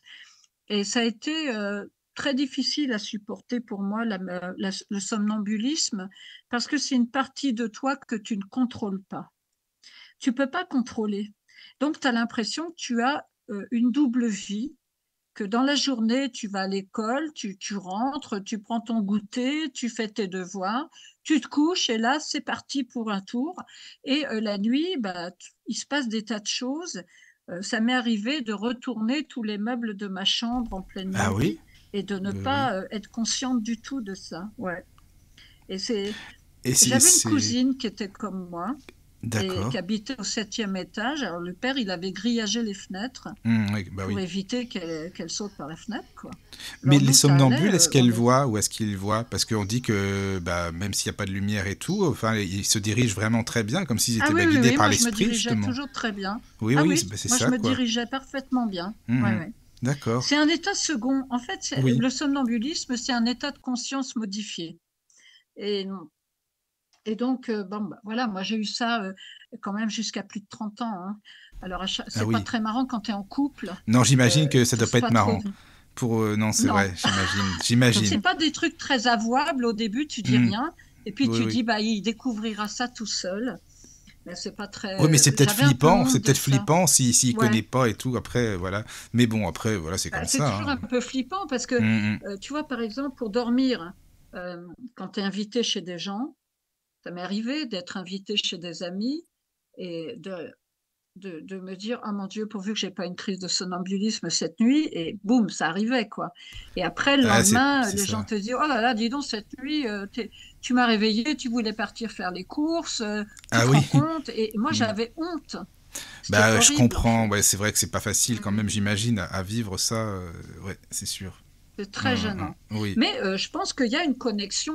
Évidemment, avec le recul, je vois tout ça. Mais enfin, quand tu es dedans et que tu le vis, ça n'a rien de drôle. Après, c'est effectivement un état de conscience différent. Donc, je pense que j'étais un peu. Ce qui est sûr, c'est que j'étais différente de ma sœur, ça c'est clair. Mais Oui, voilà, oui, c'est oui. comme ça, hein. Et tu parles aussi d'un, parce que moi ça m'a marqué aussi, hein, ce sentiment-là, Solveig, c'est pour ça. Tu parles du sentiment d'abandon, parce qu'on t'avait, dès l'âge de 6 ans, envoyé dans des, comment tu dis ça, des prénatoriums, je sais pas comment ça se Alors, dit. préventorium, en Préventorium, fait, moi, je pardon. ne respirais pas. Oui, voilà. Quand j'étais enfant, j'avais un énorme problème respiratoire. J'arrivais pas à respirer. Alors, ça m'est arrivé une fois de faire une énorme crise d'étouffement parce que je n'arrivais pas à respirer. Alors, évidemment, ma mère, elle m'a traînée chez tous les médecins de l'époque et les médecins trouvaient rien de particulier, mais ils disaient que j'avais une capacité respiratoire assez petite en fait, voilà. Et je ne respirais pas bien, alors on me collait dans des préventoriums. Le préventorium, c'est juste avant le sanatorium en Je l'ai fait. appris en lisant ton C'est livre, je des, connaissais pas du tout Solveig, tu vois, le préventorium. Pas du tout. on me mettait des masques à oxygène sur le nez, et puis on m'envoyait à la montagne pour que je respire le grand air, etc. Et il y avait un scénario, c'était toujours la même chose. Mes parents m'emmenaient. Alors moi, je savais pas où j'allais, évidemment. J'étais avec papa, maman, donc ça allait. Et puis je m'endormais et quand je me réveillais, mes parents étaient partis. Et je me retrouvais tout le temps assise en train d'appeler au secours sur le lit parce que je savais pas où j'étais. Et à chaque fois, il y a des bonnes sœurs qui débarquaient, et j'étais partie pour 3 mois, quoi. Alors tu sais, 3 mois Oui, pour un enfant, c'est énorme, hein. c'est énorme, bah oui, Et puis, donc oui, c'est ça. voilà, j'ai fait tous les préventoriums de la France et puis ça changeait rien finalement. Mm. Alors, c'est ça où le Mais le sentiment sentiment d'abandon était d'abandon, important, c'est qu'il n'y quoi. avait pas tes parents Ah bah aussi quand ouais. tu te réveillais, quoi. Ils étaient pas là, quoi. Ah non, non, c'est affreux quand tu es C'est affreux, petit, oui. Mm. il y a quelqu'un que tu connais pas qui ouvre la porte et Oui, c'est puis sûr. et puis c'était assez, tu sais, c'est des préventoriums, c'était tenu par des bonnes sœurs qui étaient pas toujours sympas, mais on m'a beaucoup tiré les cheveux dans ces Ah oui, trucs-là. d'accord. Tu avais des Mm. gamines qui te mordaient, qui te tiraient les cheveux, c'est horrible en fait. Ah C'est oui. une sorte de prison, quoi. Pour moi, Mm. c'était comme une prison, hein, c'était horrible. Mm, Oui. mm. Mais justement, en allant plus tard, d'ailleurs, ça m'intéresse aussi, si tu peux expliquer comment ça s'est passé. Tu es allé voir un guérisseur que tu as consulté et qui t'a expliqué bah, pourquoi tu avais ces crises d'étouffement, qu'est-ce qui aurait été Oui, dans une ah vie bah oui, mais j'ai antérieure et vu tout. Mm. exactement. Donc en fait, bah, dans le Jura, là, il y avait un guérisseur qui habitait à quelques kilomètres de chez moi, donc c'est pas vieux, ça fait 10 ans, hein. Donc tu vois, il a fallu que j'attende quand même d'avoir un certain âge pour comprendre ce qui m'était arrivé. Et en fait, faut savoir aussi qu'en tant que médium, je vois pas toujours pour moi. On voit pour les autres, Ah mais bah pas oui, ça forcément pour c'est... Oui, oui, soi-même. exactement. Et C'est donc, je le vais voir ce médium. gars, je vais voir ce guérisseur. Et la première chose qu'il me dit, il me dit Oh, mais tu es morte gazée dans un camp de concentration. Ah, d'accord. C'est Et il pas me gay. donne le nom du camp, Hmm. et je prends ça en pleine figure, en fait, parce que ce Oui. qu'il me dit résonne tout de suite. Il y a une résonance, mais directe, immédiate. Je le pressentais, en fait. Mhm. Et donc, le fait de me dire que j'avais été enfermée et gazée, c'est une libération pour moi. Et en même temps, je suis rentrée chez moi, j'étais dans un état émotionnel plutôt agité. Et il me donne la réponse à quelque chose qui est là depuis toujours, en fait. Évidemment qu'à partir de ce moment-là, je comprends pourquoi je ne respirais pas. Et puis, ma respiration s'améliore, du coup. Parce Et que tu as eu la réponse, c'est pour ça, quoi. voilà. Une fois Mhm. que ça vient à la conscience, Voilà, oui. eh bien, le problème, en tout cas, s'il ne s'évacue pas complètement, il s'améliore. Et donc, c'était très bouleversant. Et j'ai compris aussi pourquoi j'avais choisi mes parents. Parce que ma mère était une grande traumatisée de la Seconde Guerre mondiale. Elle avait été très traumatisée, elle avait vu ses copines juives se faire arrêter dans la classe, elle avait eu les nazis à côté de chez elle, elle habitait en région parisienne, et en fait, elle parlait que de la guerre tout le temps. On a été élevés avec une maman qui quotidiennement nous parlait de la Seconde Guerre mondiale. Donc c'est un peu bizarre quand t'es gamin, tu comprends pas trop ce que ta mère, pourquoi elle parle de ça. Et en fait, je comprends que c'est comme si l'âme avait besoin de se rappeler de quelque chose, de ne pas tout oublier. Et en choisissant une maman qui parlait beaucoup de ça, quelque part, c'était aussi pour me le rappeler moi, tu vois. Et c'est comme ça. Et voilà. Après, c'est toujours une bonne expérience. Moi, j'aime beaucoup travailler sur les vies antérieures. Je le fais beaucoup pour les autres parce que ça fait sens, ça donne du sens. Et ça donne du sens parfois on donne des réponses à des questions qu'on se pose depuis des années, quoi. Oui, oui. Bah, d'ailleurs, Alors, ça me fait c'est penser ce que tu dis formidable. à ce que tu as vécu. Tu expliquais que tu as eu vraiment des visions de catastrophes, de trains grande vitesse, enfin, Ah vraiment oui, des oui, oui. trucs. Quand j'étais jeune, j'avais des Oui. visions de train. Mhm. J'arrêtais pas d'avoir des visions de trains. Alors les trains, on sait maintenant où ils allaient, les trains, ils arrivent Ouais, à oui. Auschwitz, Et oui, hein, voilà, c'est ça, les toujours, trains des quoi. déportés. Mhm, mhm. Et parfois, tu vois, une vision, ça s'impose. C'est quelque chose que tu ne décides pas. Et d'un seul coup, je faisais quelque chose, j'étais en train de bouquiner, boum! D'un seul coup, mon esprit était envahi par cette image d'un train lancé à grande vitesse et qui m'arrivait dessus, quoi. Oh mon Dieu! Et j'avais l'impression que le train allait arriver sur moi. Et c'était des visions qui duraient très peu. C'était fugace, mais après, j'avais du mal à me relever, à m'en remettre. Émotionnellement, j'avais ça tout le temps. Je comprenais pas. J'avais 18 ans à l'époque. Je comprenais pas. Ouais, ouais. J'ai toujours eu des visions comme ça, tout le temps. Alors évidemment, tu comprends, tu te dis, bon, alors soit je suis dingo, soit il y a autre chose, quoi. Oui, oui, oui, c'est sûr. Mais c'est vraiment, c'est là que tu vois que tout a une correspondance quand même. C'est pas rien, hein. Et là, tu vois Tout que le a une puzzle se raison fait d'être, en petit à fait. petit. Alors là, Voilà, c'est c'est clair. ça, quoi. C'est ça. Et puis, attends, parce que, Ouais. excuse-moi, Solveig, je crois qu'il y a Caro qui a une connexion qui a coupé, il me semble. Donc voilà, c'est juste pour Oh le dire. non! Ça doit être son. Parce que c'est comme chez toi, il y a la tempête, hein, c'est pas grave, on est en direct, hein, mais il n'y a pas de soucis, on explique aux auditeurs. Moi, Ah oui. je t'entends, mais j'entends pas Non, mais là, Caroline. elle est déconnectée. Sa connexion, elle a dû sauter, quoi. Eh ben, Donc, c'est le vent. c'est le vent, Mais ouais, ça, bon, elle va alors, revenir. on est tous les deux. Oui, oui, ben, c'est le vent, hein. Oui, c'est ça. Non, mais sinon, on passera un On peu est de pris musique et dans puis je vais ces l'appeler. tempêtes là depuis 2, 3 jours. Mais c'est ça, c'est ça, c'est Dans le ça. Jura, moi j'ai de la chance, j'ai de l'électricité. Il y a beaucoup de villages aux alentours qui ont pas eu d'électricité pendant plusieurs jours. Oui, oui, oui. Tu sais, il y a une anecdote, bon, bah, ça t'a peut-être pas fait sourire toi à l'époque, franchement, Solveig, mais moi, oui, ça m'a fait rire en le lisant. C'est quand dans un temple zen, t'as réveillé une nonne pour aller faire des courses en pleine nuit, là, Ouais, tu sais. Ça m'a fait ouais, rire, ouais, je dis, c'est tiens, ça. c'est marrant, ça, dis donc. Elle a dû se dire, mais qu'est-ce que c'est que ça? C'est vrai, Bah, elle c'est m'a marrant. engueulée en Bah fait, elle m'a oui, engueulée, j'imagine. ça m'a réveillée du coup. Bah Et oui, elle oui, m'a oui, oui, dit, oui. Elle m'a dit retourne te coucher, ou je sais plus ce qu'elle m'a dit. Alors, évidemment, je suis Bah, retournée me coucher. forcément, ouais. Et le Bah lendemain oui. matin, elle m'a engueulée. Elle m'a pas engueulée sur le coup, elle m'a engueulée le lendemain matin D'accord. en me disant oh là là, t'es chiante, t'es Bah venue me oui. réveiller cette nuit. Et c'est pour ça que c'est compliqué quand tu maîtrises pas. Le somnambulisme, c'est une autre partie de toi qui se réveille la nuit. Et moi, j'ai toujours mal vécu, en fait, de le faire en public, si tu veux. Oui, bien sûr. Bon, voilà, Oui. quand t'es pas chez toi, c'est très délicat à gérer parce C'est vrai. que, bah oui, c'est J'imagine. compliqué, quoi. Et alors Ouais, ouais, ensuite, alors notre ouais. Solveig, je dis parce que notre Solveig, c'est quand j'apprécie des personnes sur la radio du Lotus, ils sont à nous C'est aussi, tu sais. adorable. C'est pour ça. Après, alors là, tu sais que c'est marrant parce que je t'avais pas imaginé au début comme ça. Après, tu es passé par ta petite période hippie, alors. Ah oui.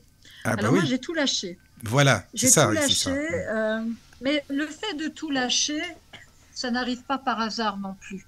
Alors, sur le moment, tu dis, je lâche tout parce que je suis raide amoureuse d'un hippie. Oui, c'est ça, Ça, ça c'est la pourrait aller. raison Hmm. officielle. Oui. Je tombe folle amoureuse d'un hippie, donc je pars avec lui. Mais la vraie raison, c'est pas ça. La vraie raison, c'est plus profond que ça. C'est Mhm. le désir de m'échapper de chez mes parents, en fait. Bien sûr. À l'époque, on n'est pas majeur à 18 ans. On est majeur. Et voilà, nous sommes de retour après cette petite pause musicale et je ne suis pas seul, heureusement d'ailleurs, sinon je ne sais pas comment j'aurais fait pour les amis, pour rester avec vous voilà, comme ça toute la soirée. Donc Solveig, bien sûr, tu es là, c'est parfait, tout va bien. Toujours Oui, là. je suis revenue. Alors par contre, Caroline n'est pas revenue, alors sûrement un problème de connexion Non, aussi. Je lui ai laissé un ouais, ouais. message, on verra bien, mais c'est vrai qu'avec les tempêtes, c'est compliqué en ce moment, mais bon, En ça ce va moment, aller. c'est En compliqué. plus, on était arrivé sur les Ça m'est... hippies, tu vois, voilà. Ils nous ont fait sauter le courant, Alors, les hippies. Voilà. la période hippie, c'est une période assez particulière, mais faut jamais rien renier du parcours, hein, ça sert à rien. Et ça m'a permis de rencontrer des tas de gens intéressants. J'ai vraiment rencontré des gens formidables. Et puis, c'est un mouvement qui était plutôt joli à la base, de s'aimer, de pas faire la guerre. C'est un joli programme finalement, même si c'est assez utopique, ça reste quelque chose de soi. Hmm. C'est une période que je ne renierai jamais parce que c'est une période qui a été joyeuse, même si elle était un petit peu particulière. On était un peu en dehors de la société, forcément. On s'était mis un petit peu en dehors. On était considérés un peu comme des doudingues, hein, si on peut dire. Ben voilà, on nous Bon, regardait c'est toujours ça, un oui. peu de travers. Hmm. Mais c'était une période plutôt rigolote et assez joyeuse, en fait. Oui, oui, oui. On Tiens, fabriquait justement, des bijoux, on tu les sais, vendait, Solveig, bah, voilà. tu me connais un petit peu maintenant, donc tu sais que j'aime beaucoup, beaucoup Michel Delpech, je t'en avais déjà parlé. Est-ce Ouais, que lui, tu le considérais un peu ouais. comme période hippie ou non? Moi, je pense que oui, mais toi, tu penses quoi? Bah moi, j'aime bien, mais j'ai toujours eu de l'affection pour Michel Delpech sans vraiment savoir pourquoi. Ouais, c'est pareil Peut-être que parce que c'est un pareil. garçon qui était de la même banlieue que moi. Il venait Ah oui, de oui. quasiment la même banlieue que moi. Et moi, je le considère pas comme un hippie parce que les hippies, on était, comment dire, on n'était pas dans le système, on était à côté du système. Donc Mhm. Delpech a toujours été dans le système. Il a été chanteur, c'est son heure de gloire, les années Ah 70. oui, ça c'est Alors sûr. c'est pas parce qu'on Oui. avait les cheveux longs et des chemises à fleurs qu'on était des hippies, tu vois. Mhm, je Delpech, comprends. il a jamais quitté le système, hein, avec tout le respect que je lui Oui, oui, dois. bien Nous, sûr, mais on était hors c'était hors système. système, d'accord, On a fait d'accord. on se baladait avec nos gosses accrochés dans le dos. On n'avait pas de maison. On vivait Mhm. sur la route, en fait, hein. On était dans des D'accord. bus Volkswagen ou dans des vieilles bagnoles qu'on achetait comme ça. En fait, on dormait souvent dehors. Enfin, tu vois, c'était une vie. On Oui. n'avait aucun confort. On n'avait rien, quoi. Mhm. Mais on était jeunes, on était assez heureux finalement dans cette façon de vivre et on voulait pas d'attache, pas D'accord. spécialement. Mhm. Et, et donc on bossait, on faisait de l'artisanat, Oui. on a fait du cuir, on a fait des bijoux qu'on vendait dans la rue. Mhm. On faisait des choses, on volait pas, on n'allait pas dévaliser les magasins, mais, euh, mais en fait on était quand même assez en dehors du système. Et donc, c'était pas toujours simple à vivre, surtout avec le regard des gens bien pensants. On va dire ça comme ça. J'imagine, oui. Et il y a J'imagine bien, toujours oui. la police des mœurs, là, la Forcément, police oui. bien pensante, Oui, oui. bien Bon, ils sont pensante. toujours là, hein, tu sais. Bon, voilà. Et en fait, il y a eu beaucoup, beaucoup de contre-vérités qui ont été dites sur les hippies. On disait les hippies couchent avec tout le monde, ils passent leur temps à se droguer. C'est pas vrai, c'est évidemment pas vrai. Mm, Au contraire, on était souvent des pionniers sur la bonne bouffe, par exemple. Oui. Euh, Moi, je me souviens d'une anecdote où j'avais fait garder mes enfants qui étaient petits par une dame à Bordeaux, une nounou. Et à l'époque, on essayait de bien nourrir nos enfants. On parlait pas d'OGM à l'époque, hein, mais on essayait d'avoir une conscience, de nourrir bien nos gamins. Bref, ça vaut ce que ça vaut, mais en tout cas, on essayait de faire attention. Et j'avais amené une céréale à la nourrice pour qu'elle cuisine la céréale à mes enfants. Et elle m'avait dit, mais qu'est-ce que c'est que ce truc? Vous m'avez amené des graines pour donner à manger aux oiseaux. Et en fait, c'est pour te dire le décalage qu'il pouvait y Oui, il y a avoir à carrément un cette décalage. époque entre, Ouais, c'est ça, quoi. entre nous et les gens, quoi. Mm, On mm. n'avait pas de sécu, on avait... Alors bon, ça paraît complètement délirant de ne pas avoir de sécu, mais on n'avait pas de sécu, on s'en foutait Bah, complètement. c'était pas le système, comme tu le Et... disais, c'est ça, tout simplement, hein. Mais Voilà, quoi. et puis on trouvait, on allait bosser de temps en temps, on trouvait des boulots. C'est encore une époque où tout le monde avait du boulot, c'était facile, quoi. On pouvait décider d'aller bosser pendant quelques temps et on trouvait du boulot. C'est une autre époque et c'est une époque qui m'a amené beaucoup de belles choses, en fait. Il m'a amené mes Oui. enfants Bah déjà, déjà, oui, mes fils, et puis c'est super important, et oui. puis, ça m'a permis de rencontrer des tas de gens formidables. J'ai rencontré des D'accord. gens, des musiciens, j'ai Oui, oui, rencontré oui. vraiment des gens super. C'est vrai que toi, t'es comme Ouais, moi, t'aimes bien la musique en plus, donc c'est déjà ça aussi en commun. j'aime Ça, bien la c'est... musique, Ben ouais. oui, c'est ça, On faisait beaucoup de c'est ça. musique. Enfin, c'est une autre. On était jeunes, hein, on avait 20 Oui. ans. Hein, c'est une période très insouciante. Hein. Mm, bien sûr, oui, oui. Mais tu as vécu Et aussi des voilà. choses. Ça paraît un peu bizarre ce truc. Non, mais c'est pas Pardon? bizarre, c'est comme ça, c'est pas bizarre, c'est comme ça, hein. Mais tu as vécu des choses C'est ma vie, quoi. pas C'était comme ça. simples. Tu sais, il y a une Non. anecdote aussi qui m'a marqué, tu sais, l'attaque nocturne en Suisse, là, quand tu en as parlé dans ton livre. Ah ouais, alors Tu es, là, ça a été terrible. ça, Ouais. c'est oui, parce que Ouais. j'imagine bien quand tu l'as vécu, parce que tu dis que tu as été Ouais. traumatisé pendant très longtemps et que même pendant Ouais. plein d'années dans les hôtels, tu voyais s'il y avait Je le fais personne ou non. toujours. Ah, tu le fais, attends, C'est un juste, toc, hein. Je le fais. tu Je fais continue à toujours. le faire. Attends, je dis ça, en Quand- fait, on est entre nous, mais les Oui, auditeurs, ils savent pas de quoi on parle. Excuse-moi, on va peut-être t'expliquer l'anecdote, là, quand même. alors j'ai Parce été qu'on est entre agressée. Bon, nous, en là. fait, Oui. quand on était des hippies, on n'avait pas encore les enfants, Dieu merci. Oui, oui, Bon, oui. c'était au tout début de notre road trip, si je puis dire. Hmm. On dormait à la Belle Étoile la plupart du temps. Bon, il faisait pas, c'était encore l'été. Et on s'est on était en Suisse, en fait. On était en Suisse allemande, Hmm. dans une petite ville qui s'appelle Interlaken. Et on avait décidé de dormir dans la forêt Oui. et à la Belle Étoile, quoi. Et donc, on commence à s'endormir. La route était en contrebas. On était assez près de la route, mais on ne nous voyait pas de la route. Et d'un seul coup, il y a quelqu'un qui a braqué une torche sur nous. Il y a une lumière de torche qui arrivait sur nous. Et on a cru que c'était la police, en fait, qui venait nous déloger. Et pas du tout. C'est un type énorme qui, d'un seul coup, en fait, je le voyais pas parce qu'il était caché. J'avais la lumière en pleine figure, donc je pouvais pas le voir. Et en fait, c'est un type, un Chinois qui était, je sais pas, on aurait dit un sumo, il faisait au moins Un 140 gros kilos, bonhomme, quoi. et Voilà. un énorme type. Et Hmm. il m'a attrapé, il m'a emmené sous son bras pour me violer.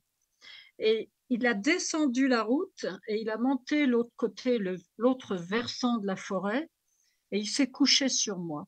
Et il a mis un coup de poing à mon copain, qui était à l'époque mon hippie, et, et moi je me suis dit, si je hurle, il va me tuer.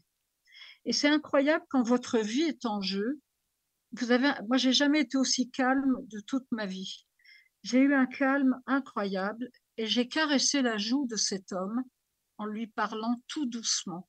Et je lui ai parlé en français, alors que je savais même pas s'il comprenait ce que je disais, mais je lui ai parlé très doucement et je lui ai dit de se lever, qu'on était trop près de la route et que j'étais d'accord pour être avec lui, mais qu'il fallait qu'il se lève et qu'on aille ailleurs. Et il s'est levé. Et quand il s'est levé, je te jure, j'ai battu mon record de vitesse. je suis partie en courant. Alors, j'étais toute nue dans la forêt et j'ai cavalé pour rejoindre la route. Et j'ai frappé à la porte d'un hôtel. J'étais à poil, en fait.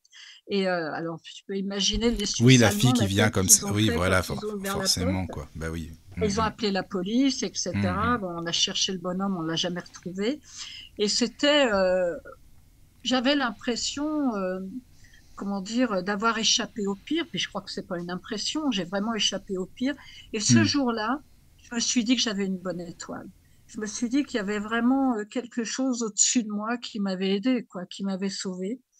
Alors, après, c'est vrai que j'ai plus jamais voulu dormir dehors, on peut comprendre, hein. C'est normal. Donc, je faisais la manche. En fait, quand on était au début de notre vie de hippie, je faisais la manche. Et j'essayais toujours d'avoir assez d'argent pour trouver une petite chambre.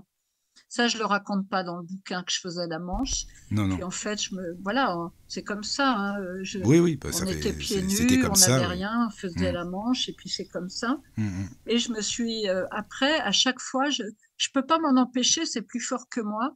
Quand je vais dans un hôtel, je regarde sous le lit pour voir s'il n'y a pas un Voilà, gros c'est chinois ça, quelque part. c'est pour ça que c'est Et, ce que je disais, ça t'a marqué vraiment, ce qui est normal, évidemment. Attends, ça c'est m'a évident, quoi. marqué, et puis euh, c'est quelque chose, comment dire, ouais, c'est un peu indélébile chez moi, cette Oui, oui, façon. oui.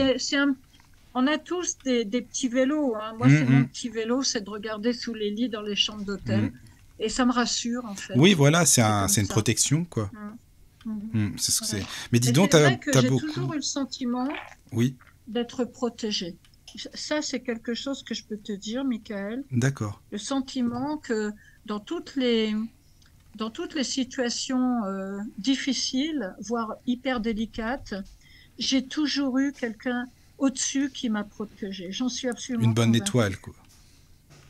Ouais. Mais Ou dis un donc, tiens, guide, ou ce qu'on Solveig, veut, un ange gardien. est-ce que tu penses que les médiums, enfin, je parle de bons médiums, hein. Quand je parle de médiums, je parle pas de médiums comme moi, je suis pilote de chasse, quoi, on va dire ça. Je parle de Ouais. médiums. Est-ce que tu penses que les médiums ont eu des épreuves dans leur vie qui sont pas forcément évidentes, quoi, qui ont pas une vie facile, enfin, parce que les médiums que je connais, enfin, en tout cas, les bons médiums, ils ont toujours eu des expériences pas formidables, enfin, c'est-à-dire que des épreuves, quoi, tu vois. Alors, je sais pas, mais ce que tu dis, ça m'y fait penser aussi, tu vois. Alors, je pense que tu as raison. Ah, c'est marrant parce que j'ai un ami qui dirige une association dans laquelle j'interviens régulièrement. Ah oui, Un bah c'est jour, quel il m'a assaut, dit tu qu'il peux le avait, dire, hein, tu peux faire de la pub, il n'y a pas de souci. Hein. bah, c'est l'association Liens de Lumière à Poitiers. D'accord. Je les salue bien, C'est avec Thierry et qui Véro. Ah oui, d'accord, ok. Thierry et Véronique qui dirigent cette association. Et Thierry, il avait fait une sorte d'enquête pour lui-même, hein, c'était comme ça. Euh, une sorte de... oui, il avait fait une enquête auprès de tous les médiums qu'il avait eu l'occasion de rencontrer. Et il avait trouvé plein de similitudes entre nous, entre tous ces médiums, notamment sur des grosses difficultés dans l'enfance, C'est ça. des agressions sexuelles, beaucoup, etc. Comme D'accord. s'il fallait passer par toutes Mm. ces choses difficiles Oui. pour pouvoir aider les autres. Ouais, tu sais, parce que je te dis au cours des Je pense émissions... qu'on peut être médium je pense qu'on peut être médium sans passer par toutes ces cases-là, hein, bien Oui. sûr. Mais Mm. apparemment, c'est un parcours commun à beaucoup de Bah, médiums en tout cas, depuis d'avoir eu, en 2017, fait, tu sais, depuis ouais, 2017 qu'il y a les émissions là sur la radio, les bons médiums que j'ai connus, je d'accord. t'assure, ils ont toujours eu enfin, des épreuves pas faciles quand même, quoi. C'est pour ça que ça m'y a Oui, fait je penser. pense.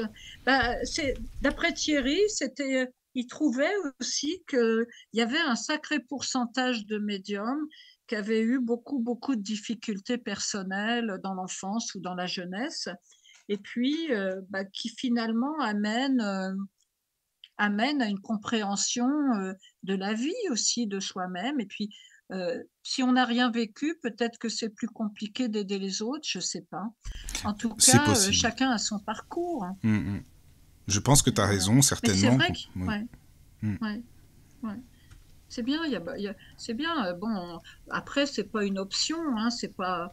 On Non, peut aussi devenir un très bon médium en ayant eu une enfance heureuse et tant heureusement, mieux, hein, c'est sûr. honnêtement, Oui, hein. heureusement, ça, Heureusement, hein. c'est sûr. Ouais, ouais, ouais. Mais, Bah oui, mais Solveig, t'as beaucoup déménagé dans ta vie parce que t'es allé en Italie, après t'es allé en énormément. Allemagne, après c'est ce que je me suis dit. Ouais. Alors pareil en Bah Italie, ça, il y a une anecdote aussi que alors, j'ai trouvée intéressante. Tu sais, dans l'auberge de jeunesse là où t'as été arrêté aussi bah oui, par ouais. Interpol. Là. Bah, Euh, c'est-à-dire que moi, je m'étais enfuie de chez mes parents, c'est ce que je t'ai oui. expliqué tout à l'heure. Mm, Alors ça, c'est les tout débuts de la vie de hippie. Je m'enfuis, donc je pars en Italie avec mon copain. Et là, je ne sais pas, mais je suis recherchée par Interpol parce que comme je suis mineure, mon père m'a mis Interpol aux fesses, si je puis dire.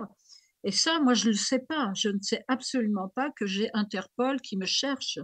Alors, on a une vie comme ça pendant 3 mois. On va à Rome, on se promène en Bah, c'est Italie, on normal, va à tu te balades, tu fais Florence, ta vie, quoi, hein, tout on se simplement. balade, on Voilà, fait du quoi. stop, on se Mhm. balade, on bosse. Des fois, on s'arrête aux Emmaüs et on travaille un peu pour eux. Enfin, c'est une vie assez. Pendant 3 mois, je découvre l'Italie, que c'est un pays que j'aime énormément. Et on dort dans des petits hôtels. Je fais la manche. Quand on n'a pas de boulot, bah, je fais la manche. Et puis, on dort dans des petits hôtels.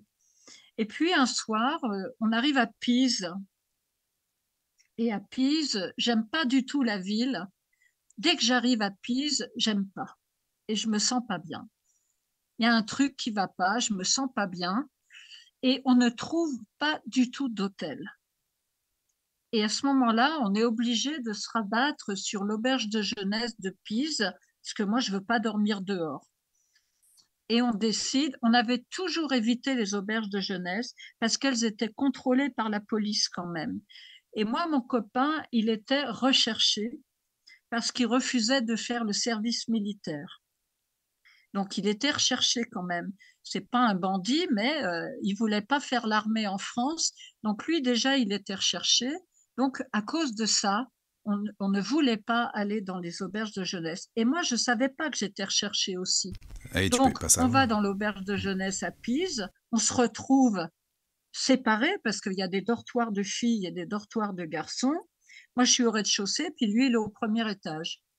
Et à ce moment-là, ça fait quoi, 5 minutes que je suis dans le dortoir, c'est un dortoir. Et il y a une femme qui arrive avec 2 flics et elle vient me parler en italien. Bon, comme ça fait 3 mois que je suis en Italie, je comprends un peu, c'est pas une langue très compliquée. Et en fait, elle me dit qu'elle est d'Interpol et elle m'arrête. Et là, je comprends que c'est fini pour moi et que j'apprends que mes parents m'ont fait Ouais, rechercher, c'est quoi. ça, ils veulent te Et reprendre, on quoi. peut comprendre, hein, Oui, c'est oui, ce qui est normal. normal, c'est des Alors moi, parents, quoi. donc moi, je peux rien faire, je vais pas me sauver en pleine nuit, euh, mais je demande à ce que mon copain soit réveillé et qu'on lui dise quoi. Et elle ne veut pas. Elle refuse. Elle m'a dit non, non, votre copain, on le laisse où il est. Elle veut rien savoir. Et elle essaye de m'entraîner dehors avec les flics. Et moi, je hurle et je fais un tel cinéma dans l'entrée. Je hurle tellement qu'il finit par mon copain entend que je hurle et il descend. Et là, on échange. Je lui dis, je suis arrêtée par Interpol. On va être séparés, quoi. Alors déjà, j'en suis malade d'être séparée de lui. En plus, moi, je sais pas où je vais, quoi. Et les flics m'embarquent et je sais pas où il va, lui. On me dit rien. En fait, ils vont l'expulser du pays. Et moi, ça, je le sais pas. Et moi, on m'enferme dans un asile de vieux. Et je me retrouve dans un asile avec que des vieux, des vieilles dames et tout ça, et avec des bonnes sœurs. Alors, je fais que pleurer. J'ai pleuré pendant une semaine. Mais 24 heures, hein, je pleurais toute la journée, toute la nuit, et j'envisageais des plans d'évasion. Mais ils n'étaient pas fous. J'étais gardée par une bonne femme, une bonne sœur la nuit, qui dormait à côté de moi. Et il y avait des barreaux aux fenêtres, je ne pouvais pas me sauver, quoi. Et alors, j'étais complètement désespérée pendant les 8 jours où je suis restée là-dedans. J'avais l'impression que j'avais pris perpète et que je ne pourrais jamais ressortir. Et puis un jour, la police est arrivée, ils m'ont dit, vos parents sont là. Et en fait, on m'a emmenée au poste de police et mon premier mot, quand j'ai vu mon père, j'ai mis mes mains devant ma figure et j'ai dit: «Ne me frappe pas». C'est le cri du cœur. Surtout ne me frappe pas. Et là, c'est le cri d'une enfant qui a été battue toute son enfance, quoi. Je me suis dit: «Mais il va me flinguer, quoi». Si le fait de le revoir après ces 3 mois de cavale, je me suis dit: «Il va me tuer sur place dans le bureau des flics italiens». Et là, il a compris à quel point, finalement ça j'avais peur de lui. Et alors c'était vraiment terrible parce que moi je passais mon temps à pleurer. Je demandais tout le temps où était mon copain et on voulait pas me le dire. Et ma mère, elle voulait faire du tourisme à Pise. Elle a dit: «Ah, ben, on n'est D'accord. pas venu pour Bah, rien, on va aller après faire, tout, maintenant qu'on on va y aller est, faire les magasins et voilà quoi. Autant maintenant qu'on y est, profiter. on va aller faire du tourisme». Alors, D'accord. et en C'était plus, pas elle me trop le prenait moment. en photo au pied de la tour Oh, d'accord. et moi, je faisais une gueule Bah oui, épouvantable. j'imagine. Ouais. J'ai regardé Mm. cette photo pendant des années après. Je voyais, je voulais pas regarder l'objectif. Et en fait, mes parents m'ont ramenée en France. Alors là, ça a été dramatique pour moi.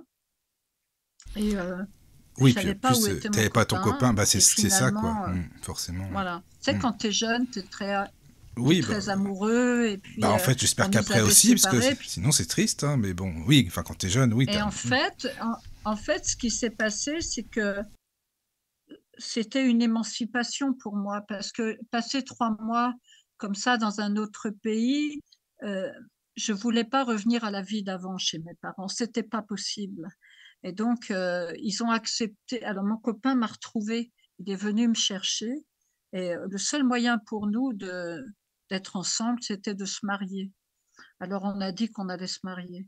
C'était vraiment pas un mariage très joyeux parce que c'était vraiment parce on voulait se barrer, en fait. On voulait quitter nos Tout parents. simplement Enfin, moi, quoi. je voulais quitter mes parents. Mm, mm. Avoir Et ton donc, indépendance quoi. quand tu te maries, c'est pas la bonne raison de se marier Mm. pour ça, tu vois. C'est ça, forcément. C'est pas Ouais. une bonne raison. Et en Mm. sortant de la mairie, je suis allée chez les flics faire un passeport. Tu vois, c'est pas ce qu'on fait quand on se marie, Non, c'est sûr. Mais tu vois. après, ça peut Et se tout le monde comprendre. faisait la tête. Moi, Mm. tout le monde faisait la tête à ce mariage. C'était affreux, Ah oui. affreux.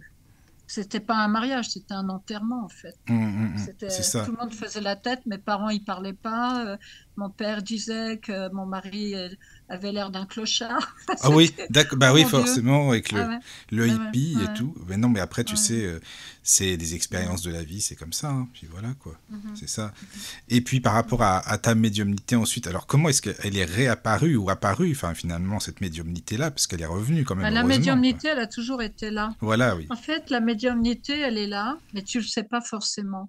Mais la médiumnité, elle m'a toujours apporté la réponse directe. C'est-à-dire, sauf que je savais pas que c'était ça. Mais j'ai toujours eu des prémonitions, j'ai toujours eu des informations dans ma vie, j'ai toujours eu ça. Sauf que bah, je vivais avec ça sans me poser de questions, Oui. quoi. Mais est-ce que Donc, tu avais des doutes? même Est-ce dans que tu ma en as vie de maintenant, hippie, par exemple? Est-ce que maintenant, ça t'arrive des d'avoir des doutes de doutes, quoi? de se dire, ah oui, mais est-ce que ça vient bien d'un défunt ou non? C'est pas dans mon Ah non, cerveau, dans mon... Non, t'as non, pas non, des ah non, doutes non, comme non, ça. D'accord. ah non, non, non, ah non, non, non. Non, ça J'aurais c'est pu en important. avoir Mais non, mais c'est vrai, t'aurais ah non, pu, hein, ça... Pourquoi pas, non, quoi. non, je sais, maintenant, je sais qui je suis et je sais Oui. ce que je fais. Mm, Et je sais avec qui je travaille. Je travaille avec la lumière, je travaille avec les guides, je travaille avec l'au-delà. oui. La connexion, elle est là. Bah, heureusement. C'est un ressenti de Euh, toute façon, c'est ça, quoi. non, non. Mm, Là, j'ai mm. aucun doute et je sais parfaitement. Tu sais, quand j'ai dit à ma sœur aînée, quand je lui ai dit que j'étais médium, quand ça a été enfin révélé, cette révélation s'est faite, la réponse de ma sœur était extraordinaire. Elle m'a dit, il faut absolument que tu ailles te faire exorciser à Lourdes. Et, tu vois, mais vraiment, elle m'a dit ça le plus sérieusement du monde. Moi, j'ai éclaté de rire. Hein. Bah, et c'est vrai que c'est parce marrant, que, quoi. Moi aussi, je me serais marré quand même avec ça, c'est bah, sûr. franchement, moi, ça m'a Bah oui. fait marrer, mais pour elle, pas du tout. C'était hyper sérieux, hein. Oui, Oh pour là elle, là, c'était sérieux. tu es médium, oh mon Dieu, c'est le diable, Tu es quoi. une Va sorcière, vite quoi. te faire exorciser à Lourdes. Ouais, c'est Bon, ça, quoi. après, ouais, c'est un peu ça. Et bon, D'accord. bah, c'est comme ça. Moi, ça Oui. m'a plutôt amusé. Mm, mm. Ça, je trouve ça plutôt Bah, marrant, c'est en vrai que c'est fait. Et marrant, puis, il y moi, a encore des gens oui. qui pensent ce genre de choses. Ouais, c'est ça. Oh, ben, il C'est y en un a, truc hein. Oh fou de là, il y se en a. dire qu'on peut. Oui. Bah oui, bien Mm, sûr. mm. Mais tu Mais sais, excuse-moi, c'est un moi, peu j'ai la décalé, tête haute par parce rapport que, à ça. excuse-moi, Solveig, tu m'entends bien Vas-y. ou non? Ah oui, non mais en fait c'est Bah parce oui, qu'on je est un peu t'entends bien. décalé avec la connexion. Je t'entends mais parce que les auditeurs vont se dire Ah, c'est bizarre, c'est pas que je coupe la parole ou que Solveig me coupe la parole, c'est pas ah, du tout merde. ça. C'est comme c'est un peu Mm, décalé, on a mm. l'impression de se marcher un peu dessus, mais non, c'est pas nous, c'est la connexion qui est un peu décalée. Donc je Ouais, préfère c'est le dire ça. Ah quand oui, même. ce soir, Ni c'est elle, ni Solveig, spécial. ni moi on se coupe la parole, c'est juste que c'est un peu compliqué la connexion, mais c'est la tempête. C'est pas grave, c'est comme ça. Voilà. Et D'accord. puis je voulais savoir comment est-ce qu'elle a évolué au fil du temps ta médiumnité. Qu'est-ce qui s'est passé depuis jusqu'à maintenant quoi finalement. À partir du moment où j'ai commencé à pratiquer cette médiumnité pour les gens, la pratique fait l'évolution, en fait. Plus tu vas pratiquer, plus elle s'ouvre, la médiumnité.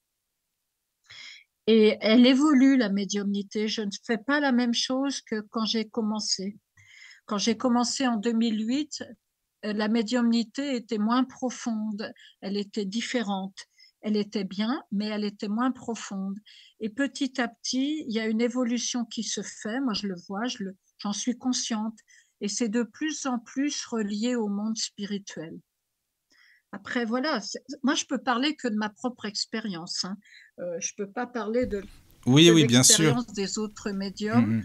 mais pour moi, c'est ma propre expérience. Et en fait, la médiumnité, c'est vivant. C'est quelque chose qui n'est pas figé. Donc, c'est vivant. Et donc, comme tout ce qui est vivant, ça se transforme, ça évolue. Et je vois bien que ça évolue. On n'est pas des machines. Euh, Il y a des jours où je vais avoir l'impression que c'est plus fluide que d'autres. Je pense que c'est normal. Je pense que c'est normal, ça dépend aussi de mon propre état d'esprit. Et en fait, euh, je demande toujours une aide avant de faire une médiumnité. Je me relie, je me connecte, c'est une connexion, hein. Et je demande aussi de recevoir les bonnes informations et d'être aidée. J'ai pas la prétention de faire ça toute seule. Mais qu'est-ce que On tu est ressens aidé en permanence quand. comme sensation Bah, je physique et ressens, je émotionnelle et ressens. tout? Ça te fait Ah quoi bah par moi exemple? j'ai Enfin, tout. tu vois. Les D'accord. sen- Quand je suis en séance de médiumnité, euh, je vis ce que les gens vivent en fait. Les défunts me font ressentir, bah, je pense que tous les médiums le savent, euh, ils nous font ressentir leurs émotions, leurs maladies, leurs difficultés, leurs douleurs. On ressent tout absolument, mais ça dure un temps. Au moment où je le ressens, je suis dedans complètement. Je peux me mettre à trembler, je peux avoir froid, je peux avoir des douleurs, je peux avoir la gorge qui se serre. Je ressens les douleurs des défunts. Et puis, à un moment donné, ça passe. Ça y est, c'est parti. Mais on est connecté avec eux. Et c'est presque, enfin pour moi, c'est une sensation quasi physique, hein. Donc, Oui, c'est tu le ressens comme ça. je dirais le plus dur pour moi, c'est le froid. Ça m'est déjà arrivé de faire des consultations médiumniques avec un bonnet en laine sur la tête et trois gilets en laine tellement j'ai froid. Alors il fait 20 degrés dans la pièce, quoi. Non, mais c'est la Euh, sensation de et frisson, après, quoi. voilà, d'un seul coup, je Mhm. suis traversée par un froid Oui. incroyable et ça peut me faire claquer des dents. Et puis, c'est pas toujours le cas, hein. C'est pas, Mais euh, est-ce que c'est en voilà. fonction aussi, Solveig, en fonction de la mort qu'a eu la personne? Parce que tu ressens aussi, Bah, bien évidemment, sûr, ça y fait évidemment. beaucoup, Bah, quoi. bien sûr. Hum. Bien Oui. sûr, moi, les gens me font ressentir quelqu'un qui est décédé d'une crise cardiaque me Oui. fait tout de suite ressentir la douleur dans la poitrine. Les Hum. fumeurs me font tousser. Alors, c'est quand même fou Oui. parce que moi, je suis une ex-fumeuse repentie depuis Mhm. plus de 20 ans. Et quand j'ai un fumeur qui arrive de l'au-delà, je me mets à tousser comme si je venais d'allumer une cigarette. Ah ouais. Tiens, tu Tu vois, vois, oui, oui, ouais, je ouais, je me comprends. mets à tousser. Mhm. Et je dis, ah, il est fumeur, Ouais, celui-là. tu le Et on sais, me dit, quoi. oui, oui, il Oui, était oui. fumeur. Ah oui, D'accord. bien sûr. Et, Mhm. ou si quelqu'un a mal aux jambes, j'ai mal aux jambes. Oui. Quelqu'un tu vois, a mal dans le ventre, j'ai mal dans le ventre. Et ils te font ressentir. C'est comme ça, c'est ma façon à moi de ressentir. Je peux pas dire si c'est bien ou pas. Ouais, je sais pas si c'est bien ou pas bien. Moi, c'est comme ça que ça se passe pour moi, de ressentir ce qui se passe. Et c'est formidable parce que des fois, je ressens une joie intense parce que je suis avec une entité qui est joyeuse, avec un défunt qui est super marrant, qui est joyeux. Et puis des fois, il y a des gens coléreux, il y a des gens qui m'engueulent de l'au-delà. Quand tu Ah, tombes mais sur oui. Oui, oui, oui, c'est un vrai. défunt qui était coléreux, ça m'est arrivé d'être malmené aussi verbalement par des défunts. Tous les cas de figure sont possibles. Dans ces Oui. cas-là, je me laisse pas faire. Ah, t'as Je leur raison, dis t'as non, non, raison. vous me parlez Oui, pas oui. comme ça. Non, C'est ça, non, quoi. Non, c'est vrai, t'as raison. non. C'est important, Non, quoi. non, mais t'as aussi, je veux dire, les défunts ne sont pas tous devenus des petits bouddhas assis sur un nuage sous prétexte qu'ils sont décédés. Il Oui. faut du temps pour évoluer. Tu as des Mhm. défunts qui sont encore très proches de leurs sentiments terrestres, Oui. qui sont encore très proches de leurs émotions terrestres. Et Mhm. en médiumnité publique, il y en a qui disent, si tu prends pas ma photo, ça va Ah bah barder. tiens, je pensais à ça, j'allais te le dire en même temps, avec la femme dans le public qui a rigolé, et tout le monde a rigolé d'ailleurs, c'était Voilà. quand même ça. Elle a Oui, dit, oui, ah bah, c'est mon mari, c'est il mon écoute mari, ça c'est tout le sûr. temps. Voilà, c'est ça. Là, Voilà, c'était ah, un c'est signe de sûr, c'est mon reconnaissance. mari, parce que Mm. voilà, Ouais, voilà, oui, il a oui, dit, si oui. tu prends pas ma photo, tu vas voir ce Voilà. que tu Tu vas vois, voir, ça va barder. on est sur la même Je lui longueur dis, d'onde, bon, je la Solveig, prends, c'est bon. mais Ouais, voilà, c'est voilà, bien. c'est ça, c'est marrant, Mm. hein. Oui, oui, c'est Et vrai. c'est comme ça tout le temps. Alors maintenant, je prends plus les photos. Tu vois, on Ah parlait oui, de l'évolution de la médiumnité oui, tout à l'heure. justement, oui. Moi, j'ai commencé avec les gens mettre les photos de leurs défunts. Et c'est un support, c'est rassurant aussi Mhm. quand tu débutes en médiumnité publique. Bon. Et puis, assez rapidement, ça commençait à pas aller pour moi parce que il y avait les photos devant moi et en même temps, j'avais des défunts qui me parlaient à l'oreille. Mhm. Alors, je me disais, oh là là, celui qui me parle, est-ce qu'il y a sa photo ou Ouais, c'est pas? ça, quoi. À un moment donné, j'ai été obligée de choisir la manière dont je voulais faire. Mhm. Et j'ai choisi de ne plus travailler avec les photos parce que je n'en ai pas besoin en fait. Et c'est là où tu vois que la médiumnité, elle se transforme, elle évolue.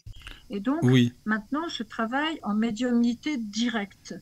c'est-à-dire que le défunt se présente, me donne son prénom ou pas, c'est pas une obligation, mais se fait reconnaître à travers une passion.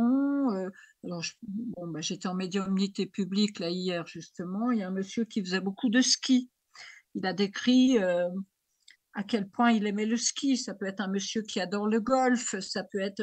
Voilà, ils vont décrire une passion, un trait de caractère très particulier. Je peux être interpellée par une femme qui adorait valser, par exemple. Ça m'arrive. Récemment, il y a une dame, elle m'a dit bah, j'adore la valse. Et dans une autre conférence médiumnique, il y a eu un monsieur qui a dit 14 juillet, il m'a montré Les Lampions le 14 juillet et il m'a parlé de André Verschuren, qui était un accordéoniste. Ouais. Il a dit André Verschuren, 14 juillet, et les flonflons, je crois, ou je ne sais plus ce qu'il Oui, a oui, dit. oui. Et la dame a levé le doigt.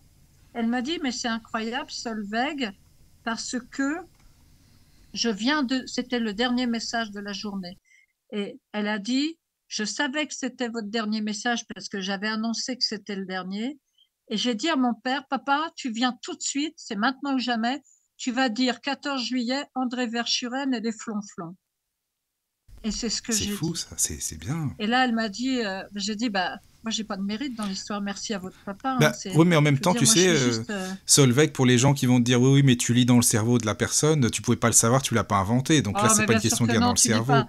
Non, non, mais Je je vais te le pas lire dis, dans le hein, cerveau de la voilà, personne, tu Cyril. connais, hein, Non, oui, mais les voilà. gens, ils disent ce qu'ils Hmm. veulent, bien sûr. Non, non, mais Moi, je sais ce que je c'est ce que je fais. veux dire, c'est que c'est quelque chose de concret, tu vois, c'est pas du blabla, au moins tu Et l'as vécu.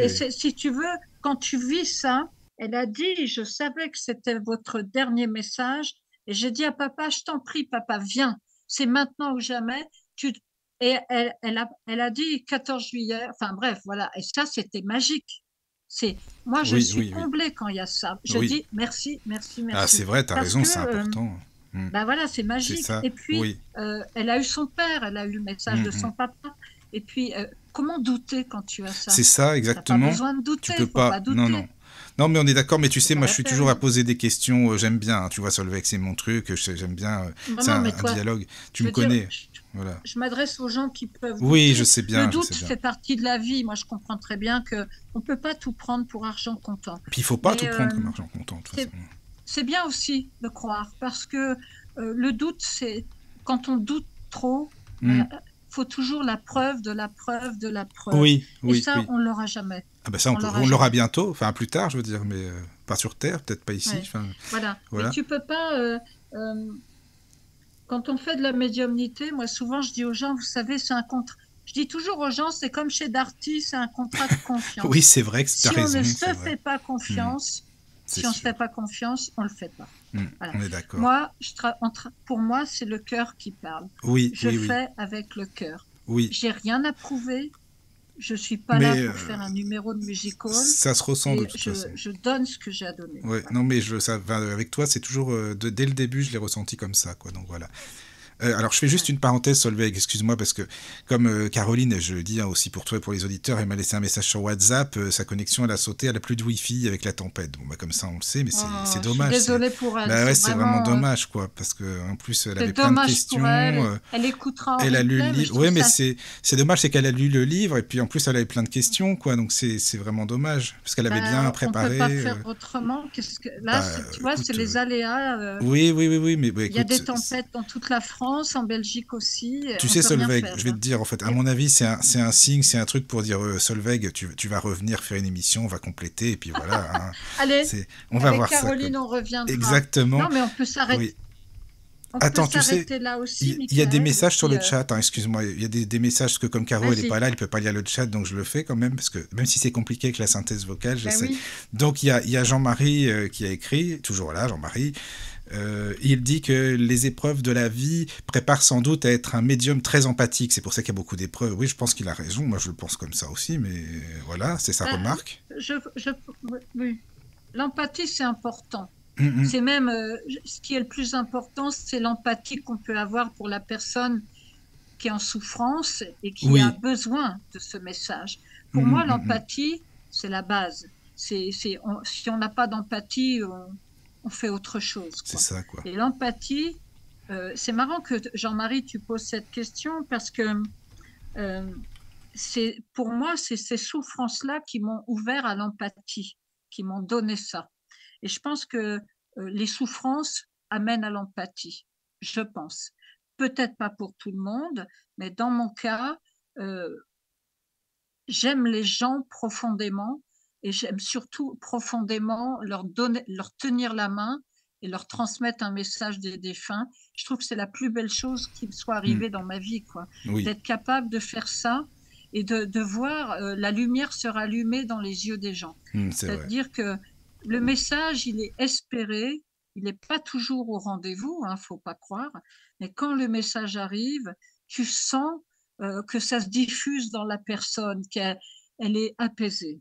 Et pour moi, l'empathie et l'apaisement, c'est pour moi le meilleur remède qui soit au monde. Normalement, un médium devrait être... Enfin, je pense avoir de l'empathie. Ça me paraît le minimum, mais enfin bon, après... Je pense que les gens le sont quand même. J'espère. Les gens, je sais pas si... On ne peut pas être médium si on n'est pas empathique, oui, ça paraît c'est évident. peut-être pour ça qu'il n'y a pas beaucoup de médiums. Enfin, perso, moi je le pense, hein, sincèrement. Hein, les médiums, ils se comptent sur deux doigts de la... Je sais pas, vraiment, il n'y en a pas beaucoup des vrais médiums pour moi, en tout cas. Mais bon, c'est mon avis, hein, après. Hein. Alors il y a Sabine aussi, désolé, hein, on est sur la radio du Lotus, mais moi je dis toujours les choses telles que je les pense. Donc c'est du jour au lendemain, les gens ont perdu leur boulot, ils sont médiums d'un coup de baguette magique. Donc non, des vrais médiums, il n'y en a pas beaucoup. Et Solveig, t'es là, donc c'est très bien. Voilà. Il y a Sabine qui nous écrit, bon, coucou Sabine, elle dit que on dirait que les épreuves qu'ont vécues certains médiums servent à ceux qu'ils n'oublient pas ce que ça fait d'être victime. Oui. Comme ça, ils font pas de victimes bien aussi eux-mêmes à leur tour. En gros, c'est ça qu'elle veut dire, quoi. Non, mais bien sûr que oui. Quand tu as vécu, quand tu as été victime de quelque chose et que tu as vécu des difficultés, bah, ça s'oublie pas quelque part. On le met de côté, mais ça nous aide justement à aider les autres. Parce qu'on a il y a des situations que nous retrouvons. On retrouve des situations que nous connaissons quand on est en médiumnité publique. On a de tout, hein. Oui. On a beaucoup d'informations qui arrivent. On a des informations sur des agressions, sur des choses pas très ragoûtantes. Il y a plein d'anecdotes. Ça nous permet de... Ouais. Dans ton livre, il y a beaucoup d'anecdotes. Hein, il y a beaucoup d'anecdotes dans ton livre. Tu expliques. Alors Jean-Marie laisse un message pour toi, hein, Solveig. Ça, c'est sympa aussi en direct. Merci Jean-Marie. Alors Jean-Marie, il te dit, avec Véro, nous confirmons que Solveig a une médiumnité vraiment très complète, très réaliste et surtout connectée, et que tu as de l'empathie et impressionnante, une belle expérience. Bah dis donc, avec ça au moins Solveig, c'est bon. Merci franchement. Et après il ajoute à la merci beaucoup. Et alors il ajoute à la fin pour la connexion, pas grave, ça veut dire que Solveig reviendra à la radio. Ah bah c'est gentil ça. Bah écoute, message de Jean-Marie si tu veux revenir. C'est très aussi. gentil. C'est sympa. Je trouve ça dommage que Caroline n'ait pas pu. C'est dommage, mais. Pas pu partager avec. Ah ouais, vraiment. Écoute, Solveig, on se prendra un rendez-vous. On peut garder. On peut se prendre un autre rendez-vous. Voilà. Et puis avec grand plaisir, parce que c'est vrai que là c'est un peu bancal. Et pour toi c'est plus compliqué. Et puis Caroline n'est pas là. C'est-à-dire que un jour où il n'y a pas de tempête. C'est ça. C'est-à-dire que moi je suis focalisé sur ce qu'on raconte, sur l'émission, et si tu veux de gérer le chat en même temps avec ma synthèse, c'est vraiment compliqué. Quoi. Tu peux pas, c'est pas possible. C'est un peu compliqué, mais bon, enfin voilà, c'est pas grave. Non, mais ce qu'on peut faire, c'est, tu sais, moi je te propose qu'on arrête là. Oui, d'accord, on fait comme ça, si tu veux. Et puis quand. Dans quelques jours, on peut faire partie 2. Oui, on peut faire ça, exactement. Tu sais qu'en plus... seconde partie. Mais c'est ça, puis en plus, tu sais que... Mais vraiment, Caro, elle a potassé ton livre et tout, elle avait plein de questions, il y avait même des questions des auditeurs qu'on notait aussi d'avance. Moi, j'en avais... on est allé... moi, je suis très... Tu sais, je vais loin, de l'enfance à maintenant, voilà, ça prend des heures, mais bon. Non, mais c'est bien. Comme ça. Donc, moi, ça me va très bien. Ah bah génial. Je serais ravie de revenir et puis qu'on fasse un peu... avec Caroline, parce que c'est vraiment dommage, c'est ton binôme et elle n'est pas là. C'est ça, c'est vrai que ça c'est dommage. Je sais que c'est plus compliqué pour toi. Oui. Mais là, tu sais, ça fait quand même 1h15 qu'on est ensemble. Ah oui, dis donc, ça passe vite quand même. Ça a passé très très vite. Moi, je te propose ça. Et puis, tu vois avec les auditeurs si c'est OK. Eh c'est parfait. Écoute, on fait comme ça. Ça me va très bien. Les gens aient envie ou pas. Oui, oui, avec plaisir. Et Solveig, merci beaucoup, vraiment, hein, parce que c'était hyper enrichissant. Ça a passé vite avec toi aussi. Et puis, c'était vraiment... on est à l'aise. Donc, voilà, c'est parfait, vraiment. C'est très bien. Merci. Alors, moi, je t'embrasse très fort. Pareil. J'embrasse Jean-Marie et Véro, bien sûr. Et puis, les gens qui ont la gentillesse d'être présents. Ils sont toujours là, sur le chat aussi. J'embrasse vraiment tout le monde. Voilà. Et puis, j'espère qu'on peut se retrouver quand tu veux, la semaine prochaine. Ou... écoute, on va voir hors antenne avec Caroline. On reprenne un rendez-vous. C'est Caro qui fait le planning. Donc, voilà, d'accord. Que j'ai la chance de parler avec elle. Mais oui, ce serait super sympa. Bien. Puis Caroline, tu sais, elle connaît très bien aussi. On fait comme ça. Oui, on fait comme ça. Allez, gros bisous à tous. Je t'embrasse. Dormez très fort. bien. Merci beaucoup. Bonne nuit, bonne nuit. Bienvenue sur la radio du Lotus. Avec Caroline et Michael. La radio du Lotus, on l'écoute partout dans le monde.